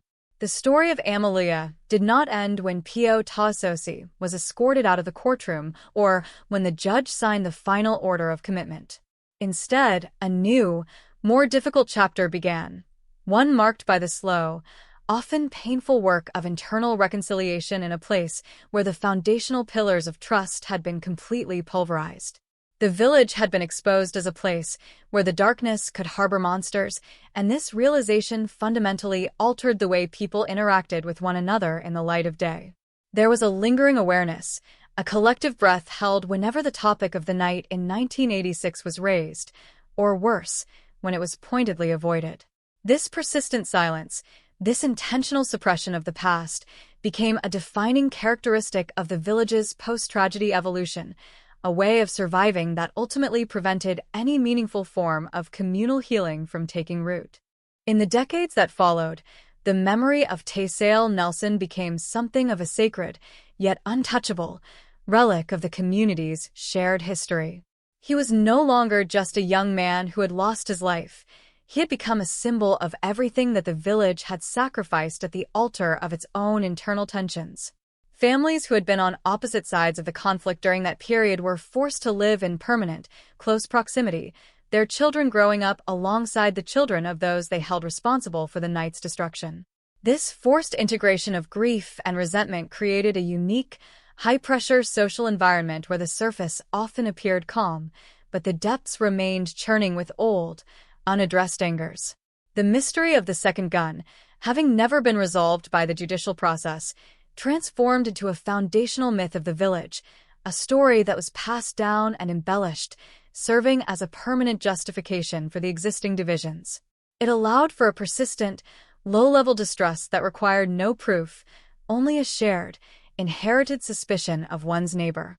The law had provided a verdict, but it had failed to provide a closure that could stand the test of time, and in that absence, the village was left to write its own, much more damaging, narrative. The physical landscape of Amalia also bore the silent testimony of the past. The site of the burned house, eventually cleared and reclaimed by the slow, patient work of nature, became a place that people walked past without looking, a geographic manifestation of the community's attempt to erase the memory of the violence. Yet, for those who had been there, the space was never truly empty. It was permanently occupied by the ghosts of the screaming crowd, the roar of the flames, and the echoing, percussive blast of the shotgun that had forever severed the timeline of their lives. For the surviving victims, Tuafanua and Ropati, the struggle was even more immediate and intimate. They had to navigate a physical reality where every movement, every shift in the weather or the atmosphere, could trigger the visceral memory of their trauma. They were the living survivors of an event that the rest of the village was desperately trying to forget, and their presence acted as a constant, inconvenient reminder of the failure of the community to protect its own. Their lives, defined by the physical limitations and the psychological weight of that night, became a living, breathing testament to the fact that the legal system's 10-year solution was never intended to address the long-term reality of human suffering. As we examine the legacy of Amalia from our contemporary vantage point, it becomes clear that the failure was not merely one of police work or prosecutorial strategy, but a failure of the human capacity for empathy. The tragedy of April the 12th was the result of 1,000 small, incremental failures of communication and understanding that, when allowed to accumulate, created a vacuum of compassion that the violence eventually filled. It is a cautionary tale about the absolute necessity of addressing our grievances while they are still manageable, of ensuring that our disagreements do not curdle into dehumanization. The story of Amalia challenges us to look closely at our own communities, at the hidden, simmering pressures we ignore, and at the way we allow our own internal darkness to go unaddressed until it becomes a force that consumes everything around us. It teaches us that the structures of our society, Our laws, our institutions, our traditions are only as strong as the human connections that underpin them. When those connections are allowed to atrophy, when we stop seeing our neighbors as individuals and start seeing them as obstacles, the risk of a catastrophic event becomes not just a possibility, but a terrifying inevitability. The mystery of the second gun is perhaps the most enduring, symbolic element of this entire saga. It represents all of the things we refuse to acknowledge about our own capacity for violence, all of the shadows we allow to exist in our social environments because we are too afraid to shine a light on them. By allowing the defense to successfully use the ambiguity of the night to escape a full reckoning, the judicial system essentially gave the village permission to keep its secrets, to keep its shadows, and to continue living in a state of suspended moral resolution. The second gun is the lie that the community tells itself to avoid facing the reality of its own culpability. It is the perfect, convenient ghost that can be blamed for everything, freeing the village from the responsibility of examining its own heart. But we know, in the quiet, reflective moments, that the true second gun was not a physical weapon held by a phantom in the dark. It was the failure of the community to maintain the peace, the failure of the elders to intervene in the escalating disputes, and the failure of each individual to recognize the humanity of the person standing across from them.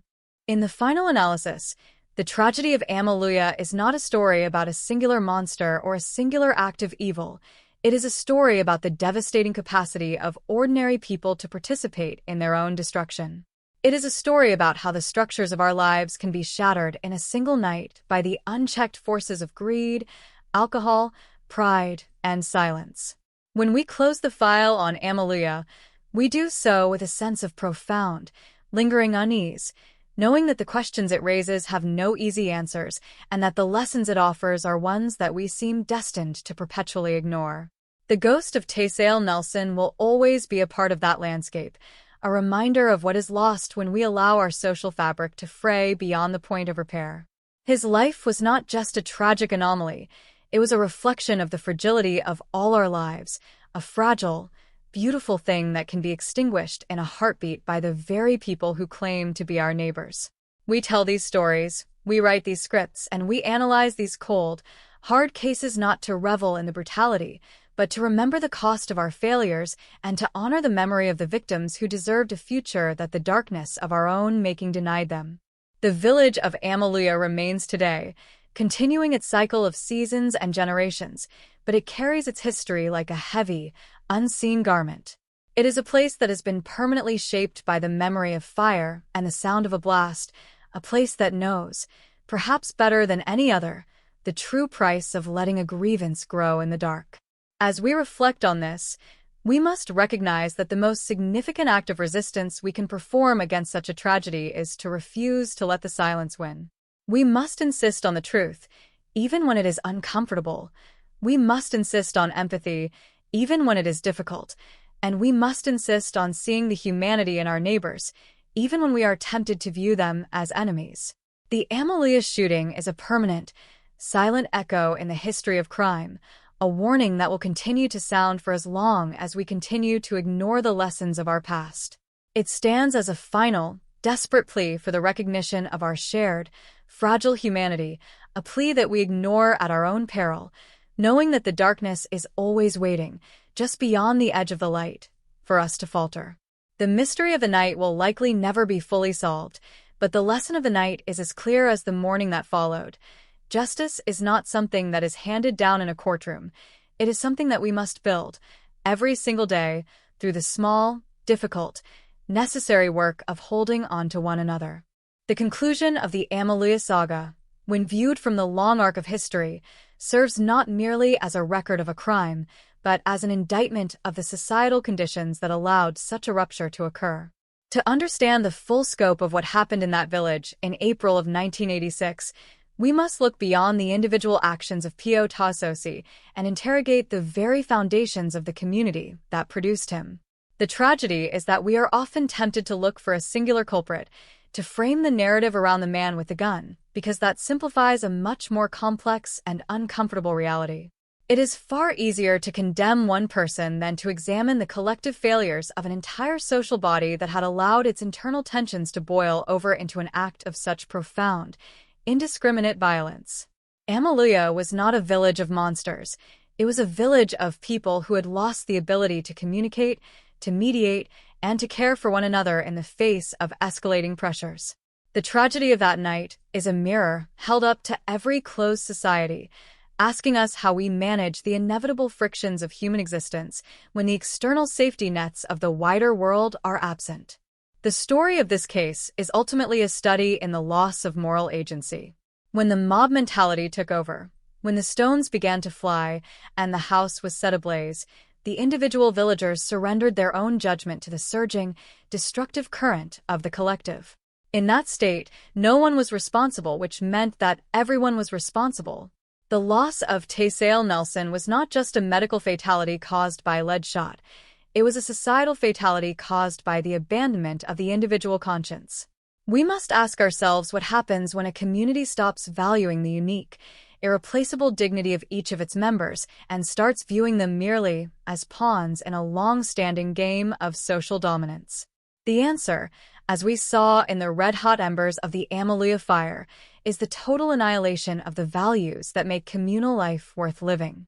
It is a cautionary tale about the velocity at which the fabric of civilization can fray when it is tested by the combination of extreme intoxication and unaddressed, long-simmering resentment.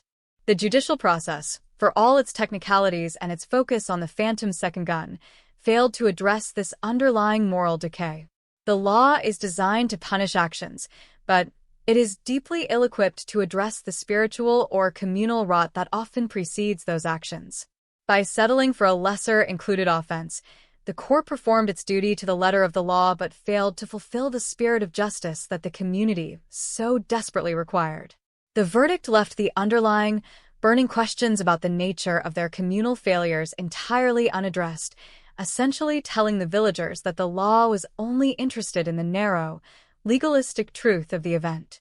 This abdication of a deeper, moral accounting is why the bitterness in Amaluya persisted long after the trial had concluded. The village needed a reckoning, a moment of profound collective catharsis that allowed them to confront what they had become, but the court gave them only a technical adjudication.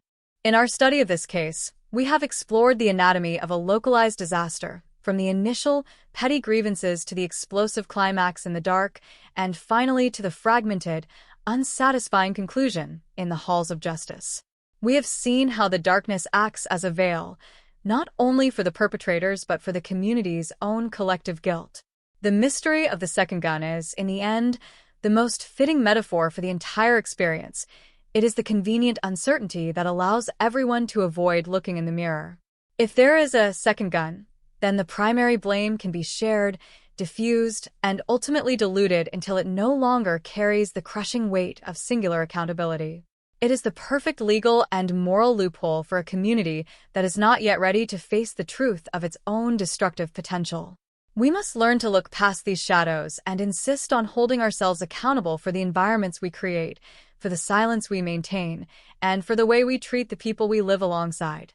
The life and death of Taysale Nelson deserve to be remembered not as part of a sensationalized crime story, but as a plea for a different way of relating to one another. His absence is a permanent, hollow space in the heart of the community, a reminder that the cost of our failures is paid by the most vulnerable among us. We owe it to the victims of these tragedies to do more than simply record their passing. We owe it to them to learn the lessons that their deaths have so painfully provided. We must build societies that are resilient enough to handle the pressures of human friction, societies that prioritize the preservation of empathy over the preservation of pride, and societies that recognize that justice is a daily, proactive obligation rather than a reactive process that happens in a courtroom months after the blood has already been washed away. If we fail to do this, if we continue to allow our grievances to fester in the dark corners of our social existence, then we are simply setting the stage for the next Amaluya, the next fire, the next blast, and the next empty, unsatisfying legal process.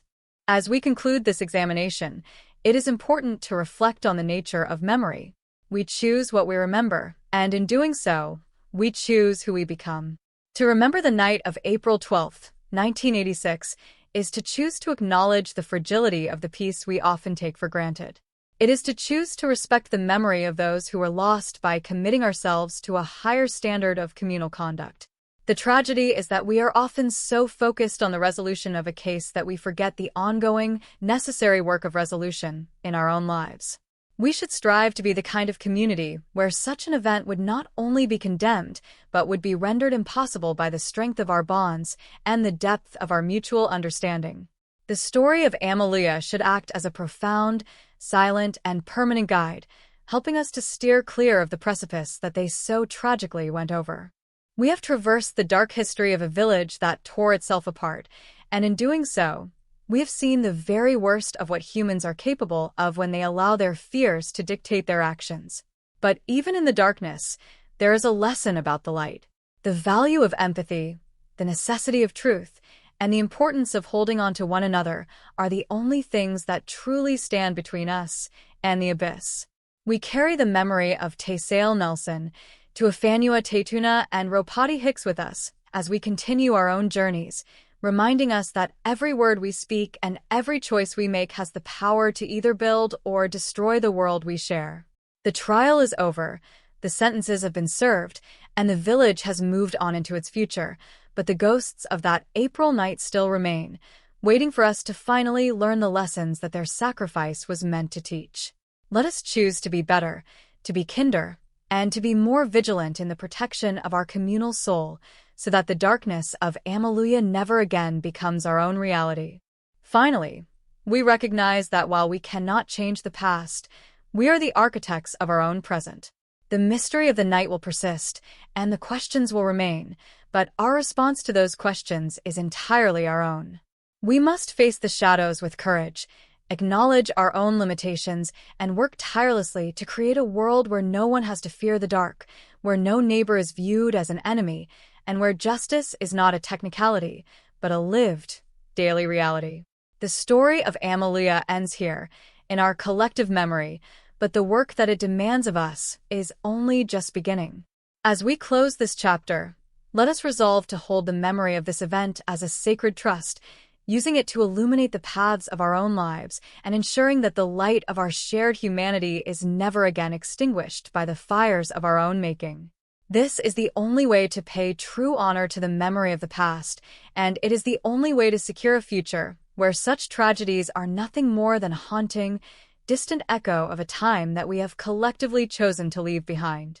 We remain the keepers of this history, and it is our responsibility to see that the lessons we have learned from this dark night are carried forward into the brightness of a more thoughtful, more empathetic tomorrow.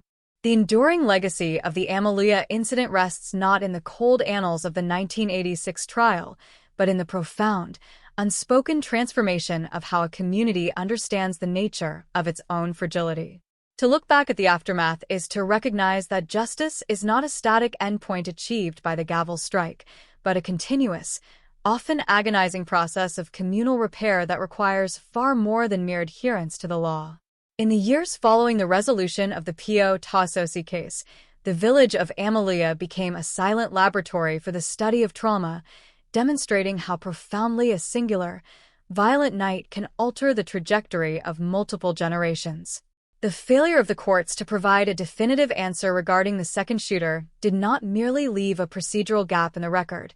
It left a permanent, psychological vacancy that the community was forced to fill with its own interpretations, myths, and suspicions. This inability to arrive at a consensus reality, to hold a singular, agreed-upon truth about the night's carnage, became the defining burden of the village. For a community to heal, it must be able to tell a shared story about what happened to it, and in Amelia, that story was shattered into 1,000 jagged, irreconcilable fragments. As the years stretched into decades, the villagers who were present that night began to age, and their memories, once sharp with the terror of the fire and the blast, began to soften, though the underlying resentment rarely did. The children of the families involved grew up in the shadow of this ambiguity, inheriting the emotional debts of their parents without always understanding the origins of the friction. This is the most insidious form of communal trauma, where the conflict is not actively fought but passively maintained, woven into the very fabric of daily interactions, weddings, and funerals. The absence of Taysale Nelson was a constant, silent presence in the community, a missing piece of the village's puzzle that could never be replaced, and whose absence served as a perpetual reminder of the night the moral order collapsed. The fact that the legal system had reduced this loss to a decade of imprisonment for one man, while leaving the broader questions of culpability and communal responsibility untouched, only deepened the sense of existential abandonment that the victims' families felt. They were living in a village that had decided, in its collective subconscious, that the easiest way to deal with the horror was to consign it to the realm of the unspoken. This silence, however, was never truly peaceful. It was a pressurized silence, a vacuum that sucked in every minor disagreement and amplified it beyond its natural proportions. Whenever a new dispute arose, over property, over words exchanged, or over the inevitable power struggles of village life, it was viewed through the distorted, blood-stained lens of April 12, 1986. The community had become a prisoner of its own past, unable to resolve current problems because they were always seen as echoes or continuations of the great, unresolved catastrophe. This is the tragic trap of failing to engage in genuine reconciliation. The past does not remain in the past. It migrates into the present, dictating the terms of engagement and ensuring that the patterns of the night are perpetually reenacted. For those seeking to build a more empathetic future in Amaluya, the primary adversary was not the memory of the violence itself, but the community's stubborn refusal to address the root causes of its social disintegration. They were forced to exist in a space where forgiveness was perceived as a weakness and where justice was a concept that had been thoroughly discredited by the trial's outcome. We must also consider the role of the environment in shaping the memory of the tragedy. The physical village, with its narrow paths and closely packed homes, could not allow the residents the luxury of avoidance. They were forced to live in the physical space of the crime, seeing the site of the fire, the house of the shooter, and the homes of the victims every single day. This geographical intimacy is both a curse and a potential cure for a traumatized community. It serves as a constant reminder of the violence, but it also provides the necessary proximity for the slow, difficult work of reconciliation. Yet, without an intentional, facilitated process of truth-telling and communal accounting, that intimacy only serves to reinforce the barriers between families. The lesson of Amaluya is that space alone is not enough. There must be a deliberate, shared effort to bridge the gaps created by violence, an effort that requires the humility to acknowledge one's own role in the collapse. The village's failure to undertake this work is the true tragedy, as it effectively ensured that the trauma would be transmitted rather than resolved. In evaluating the wider implications of this case for the study of true crime and sociology, we see a clear demonstration of how the legal system's focus on the individual actor can obscure the reality of the social actor. Pio Tasosi was undeniably the man who pulled the trigger, but he was also the product of an environment that had systematically failed to regulate his behavior or address the grievances that led him to that fatal moment. When we focus exclusively on the mechanics of the crime, we fail to analyze the architecture of the disaster. By neglecting the social context, the influence of alcohol, the pressure of communal hierarchies, and the lack of external moderation, the law effectively treated a symptom of a larger illness, leaving the patient to continue suffering from the underlying condition. The second gun mystery is the perfect example of how the legal search for precision can actually prevent the attainment of truth, as it allows the community to distract itself with technicalities rather than facing the moral reality of its shared complicity. The story of Amaluya demands that we shift our perspective from the narrow inquiry of the courtroom to the broader, more inclusive inquiry of the community. We must learn to ask not only who pulled the trigger, but how it came to be that the environment was so poisoned that pulling the trigger felt like an inevitability. We must recognize that every act of extreme violence is the tip of an iceberg, the visible manifestation of a long, hidden history of ignored tensions and failed interventions.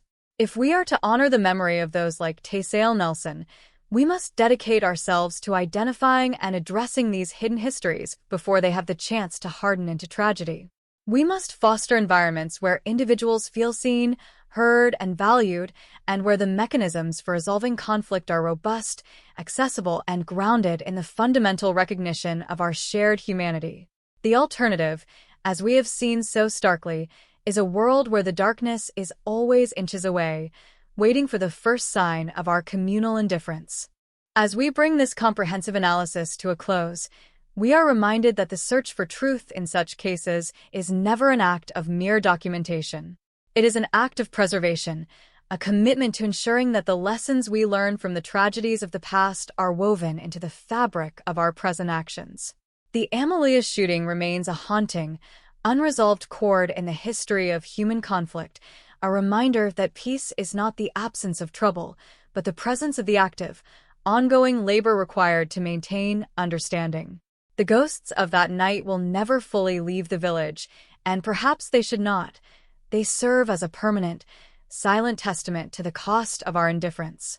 We walk away from this case with a heightened awareness of our own vulnerability and a renewed sense of responsibility for the health of the communities we call our own. Let the story of this village be a guide, a warning, and a hope, a guide to recognizing the signs of impending collapse, a warning of the price of our silence, and a hope that by embracing the truth, no matter how uncomfortable, we can build a future where the light of our shared existence is never again threatened by the shadows of our own design. The work is difficult, the path is uncertain, and the truth is often buried beneath layers of pride and denial, but the commitment to persist, to listen, and to love in the face of our most profound challenges is the only path forward. We carry this memory not as a burden, but as a compass, leading us toward a more vigilant, more compassionate, and more profoundly connected way of being in the world. The echoes of Amelia will continue, but it is within our power to determine whether those echoes sound as a warning of our failure or as a call to our better, more resilient selves. Let us choose the latter, and in doing so, finally begin the real work of redemption. In the final consideration of the events at Amelia, we find ourselves standing at the intersection of history, memory, and the persistent, quiet demand for a form of justice that the law can rarely provide. The arc of this tragedy, spanning from the initial alcohol-fueled disputes of April 1986 to the present day, functions as a profound reflection on the enduring nature of communal trauma and the elusive quality of truth in a society where silence has been codified as a survival mechanism. As we close this extensive examination, it is imperative to acknowledge that the pursuit of understanding was never intended to replace the legal process, but rather to complement it by providing a humanistic lens through which we might perceive the depth of the rupture that occurred. The legal outcome, a 10-year sentence for first-degree assault, remains a stark, administrative shorthand for a night of existential devastation. It serves as a reminder that the institutions we rely upon to govern our social interactions are built to operate within the realm of the manageable, the quantifiable, and the proven, and that they often find themselves entirely adrift when confronted with the irrational, the chaotic, and the deeply human. The mystery of the second gun, which served as the primary instrument of the defense's strategy, has emerged through our analysis not merely as a forensic ambiguity, but as a symbolic weight that the entire village has been forced to carry. It represents the collective burden of suspicion that has prevented Amelia from fully engaging with its own history. By failing to confront the possibility of other actors or the wider social complicity that enabled the violence, the community chose the path of least resistance, a persistent, low-level state of denial that allowed them to continue existing alongside one another without ever having to address the foundational betrayals of that night. We must ask ourselves what a community loses when it decides that the truth is too expensive to pursue. It loses the ability to define itself through its own agency, instead becoming defined by the events that were done to it. It loses the capacity for genuine, heartfelt reconciliation, which requires the painful, explicit acknowledgement of all parties involved.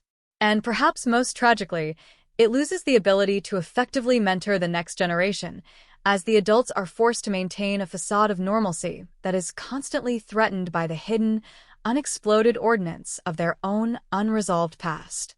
When we consider the life of Taysale Nelson, we are confronted with the reality that every victim of such violence is not merely a single person, but the center of a constellation of relationships that are also effectively dismantled. The trauma ripple effect, the way that a single act of violence propagates through families, friendships, and the wider social network, is the true, lasting cost of a crime. The sentencing of Pio Taososi did nothing to address this ripple effect. It focused entirely on the source, ignoring the myriad ways in which the aftermath continued to injure the living.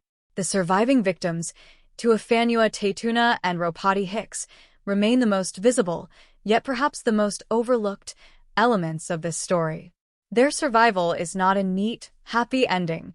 It is a lifelong engagement with the consequences of an event that was entirely outside of their control. Their presence in the village is a quiet, powerful testament to the fact that justice must be something more than the removal of a perpetrator from society. It must also involve the active, sustained, and meaningful support of those who remain behind. The sociological lessons gleaned from Amalia are essential for anyone who seeks to understand the mechanics of communal collapse. We have seen how the lack of formal, external mechanisms for conflict resolution, or the lack of confidence in those mechanisms, can force a community to rely on its own, often regressive, internal codes. In a setting where the village elders or family patriarchs are the primary adjudicators of order, the introduction of volatile elements such as heavy alcohol consumption or extreme socioeconomic pressure can easily overwhelm these traditional systems, leaving the community vulnerable to the sort of sudden, total breakdown that we witnessed in 1986. The lesson for the modern reader is not that rural communities are inherently dangerous, but that they are inherently human, and that they require the same commitment to empathy, transparency, and dialogue that we expect of our larger, more formal civic structures. The failure in Amalia was a failure of the communal imagination. They could not imagine a way to resolve their differences that did not involve the projection of violence onto the other. As we look toward the future, the memory of this case serves as a silent, persistent warning against the dangers of social insulation. In an increasingly connected world, where we are often separated by barriers of belief, geography, and perception, the risk of othering our neighbors is a constant, looming threat. The tragedy of April 12th was rooted in the hardening of those boundaries, the transformation of neighbors into adversaries through a long, slow process of alienation that finally reached its breaking point. We must, therefore, be vigilant in our efforts to maintain the lines of communication with those around us, to cultivate a culture of radical empathy that values the preservation of the social bond above the preservation of personal pride. The goal should be to create communities where the first instinct in the face of conflict is not to reach for a weapon, but to reach for a hand, to engage in the difficult work of dialogue rather than the easy, seductive path of destruction. The mystery of the second gun, the silence of the village, and the enduring grief of the families involved are all strands of a singular, profound question. How can we live together in a way that respects the dignity of each individual while maintaining the integrity of the collective? There is no single, easy answer, and there certainly is no institutional fix that can replace the necessary, daily effort of individual human beings. The story of Amalia is not a closed book. It is a living history, a reminder of what happens when we falter in this fundamental human task. We honor the victims of this history best not by weeping over their graves, but by ensuring that their stories inform our present choices. We do this by choosing kindness when it is hard, truth when it is inconvenient, and connection when it is tested. We do this by recognizing that the safety of our homes is not a guarantee provided by the state, but a fragile reality that we collectively construct through our willingness to be our brother's keeper. In this final meditation, we must acknowledge the inherent, inescapable role of the observer. Whether we are researchers, writers, or simply members of a society interested in the true nature of crime and justice, we are all participants in the construction of history. How we choose to remember Amalia shapes the future. If we remember it only as a story of a shooter and a victim, we learn nothing. If we remember it as a complex, multi-layered tragedy of communal failure, we gain a valuable, albeit painful, insight into the nature of our own social responsibilities. Let the story of April 12, 1986, be the catalyst for a renewed commitment to the principles of communal health and individual accountability. Let it be the baseline from which we measure our progress toward a more just, more empathetic, and more secure future. The case is now archived, the principles have aged, and the village has undergone the inevitable transformations of time, but the underlying, eternal questions remain just as urgent as they were on that night. We leave Amalia behind as we turn our attention to the challenges of our own time, but we carry with us the lesson that the dark is always there, waiting for the light of our shared humanity to flicker. It is our responsibility to keep that light burning, to ensure that the secrets of the past do not become the burdens of the future, and to remain steadfast in the belief that justice, while difficult to achieve and often obscured by the shadows of our own making, is a goal worthy of our deepest, most persistent pursuit. The narrative of the Amalia shooting is not an ending, but a beginning of a deeper engagement with the reality of human conflict and the transformative power of our response to it. We look back with sorrow, but we look forward with the resolve that we will be the architects of a different, more illuminated reality, one where the failures of the past serve only to strengthen the resolve of the future. The silence of the village is now our silence, and the responsibility for what we do with that silence, whether we use it to hide the past or to hear the truth, is entirely our own to bear. In this, and in all things, let us choose the truth, for it is the only foundation upon which a genuine and lasting peace can ever be built, ensuring that the legacy of those who are lost is not one of senseless tragedy, but of a hard-won, transformative, and deeply human wisdom that guides us all toward a better, more unified way of living. The final chapter of this exploration into the shadows of Amalia must inevitably confront the limitations of narrative itself. We have journeyed through the architecture of the crime, the failures of the investigation, the sterility of the courtroom, and the enduring, corrosive weight of the aftermath. Yet, to claim that we have solved the mystery or brought complete order to the chaos of April 12, 1986, would be to fall into the same trap that plagued the investigators and the legal system decades ago. The truth of that night is not a singular, crystalline fact that can be polished and put on display. It is, and will always remain, a fractured mosaic of subjective trauma, deeply buried secrets, and the inevitable decay of human memory. By acknowledging this, we do not surrender to nihilism. Rather, we embrace the humility that is required to truly honor the gravity of the event. The Amalia shooting is not a puzzle to be completed, but a reality to be carried, a reminder that there are events in our collective history that defy the neat, sequential logic we impose upon them, challenging us to sit with the discomfort of the unresolved. This discomfort is perhaps the most valuable contribution that the study of such a tragedy can offer. We live in an era that prizes the instantaneous resolution of complex problems, a digital environment where every question is expected to have an immediate, data-driven answer. Amalia teaches us the opposite lesson. It teaches us that some wounds do not heal according to a scheduled timeline, and that some questions regarding the nature of human malice and the failures of our social bonds may never receive a satisfying answer. This is not a failure of our intellectual curiosity, but a testament to the immense, sprawling complexity of the human experience. When we allow ourselves to exist in the space of the unresolved, we are forced to confront the fundamental limitations of our own agency and the inherent unpredictability of the social systems we build. This realization, while sobering, is the necessary precursor to developing a more nuanced, more empathetic approach to our interactions with one another. As we step back from the specific details of the Amalia case, we find that the true subject of this investigation was never just the man with the shotgun, but the environment that allowed him to exist and the collective failures that allowed him to act. The village was a microcosm of the human condition, stripped of the distractions of modern life and forced to confront its own internal demons in the rawest possible way. The lesson, therefore, is not that rural life is inherently fraught, but that all of human life, regardless of setting, is fragile. It is a reminder that the bonds of community are not accidental, they are intentional, painstaking constructs that must be nurtured, protected, and consistently reaffirmed. When we neglect those bonds, when we allow petty resentments to accumulate in the shadows, and when we fail to intervene in the early stages of social disintegration, we are essentially inviting the darkness to reclaim the space we have worked so hard to build. Alleluia is the ultimate proof of what happens when the light of empathy is permitted to die. We must also reflect on the role of the victims, Tesael, Tuafanua, and Ropati, whose lives were permanently altered by the events of that night. They are the essential counterweight to any attempt to romanticize or sensationalize the crime. Their pain is the baseline against which all other narratives of the Alleluia shooting must be measured.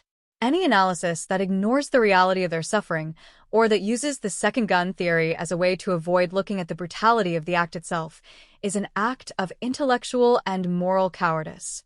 We have focused on the mechanics of the law and the complexities of the sociology because these provide the tools to understand the how and the why, but we must never lose sight of the who.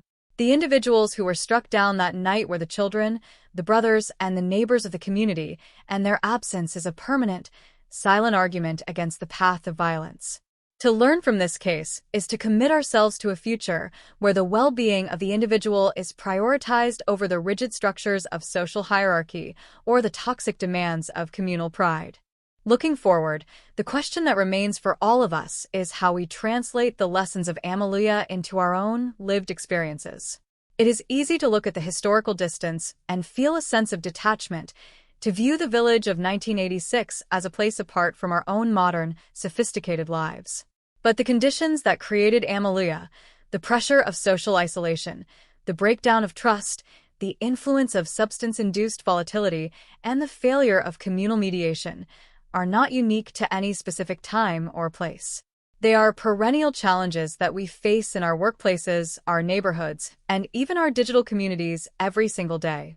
We are all potential architects of our own Alleluia if we are not careful, if we do not recognize the signs of fracture in our own social environments, and if we do not take the necessary, often difficult steps to engage with one another in a spirit of transparency and genuine understanding. The tragedy of April 12th is a mirror, and it is our choice whether to turn away or to look into the glass and see the vulnerabilities that we all share. The mystery of the second gun is, in the end, the ultimate test of our collective resolve.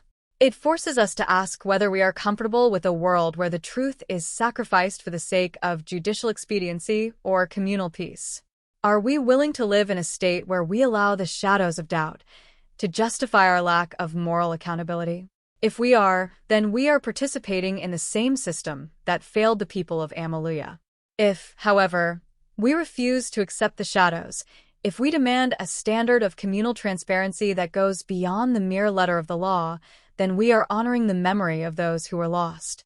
We must be the keepers of the truth, even when that truth is fragmented, even when it is incomplete, and even when it forces us to confront the uncomfortable realities of our own communal failings. This is the only way to ensure that the events of 1986 do not become a cycle that we are doomed to repeat. As we conclude this journey into the dark heart of Alleluia, we must recognize that the most significant act of resistance against the encroaching darkness is the act of witness. By telling the story, by analyzing the failures, and by refusing to let the memory of the event fade into the background, we are asserting that the lives of those involved still matter and that the lessons they provide are worth the effort of contemplation. We are affirming the value of the human spirit in the face of the most profound, most senseless forms of destruction. The echoes of the shotgun blast have long since dissipated into the atmosphere, but the moral resonance of the event continues to vibrate, challenging us to be better, to be wiser, and to be more deeply committed to the protection of the fragile, essential bonds that define us as a species. This is the final, true legacy of the Alleluia case. We leave this history behind, not to forget it, but to carry it as a fundamental part of our own moral compass. We have explored the limits of the law, the depths of communal trauma, and the enduring, irrepressible power of memory. We have seen the consequences of silence and the transformative potential of truth. We have learned that justice is not something we find, but something we make through the difficult, daily practice of human interaction. And we have learned that while the darkness is always waiting, the light of our shared humanity is a resilient, powerful force that only requires our commitment to persist.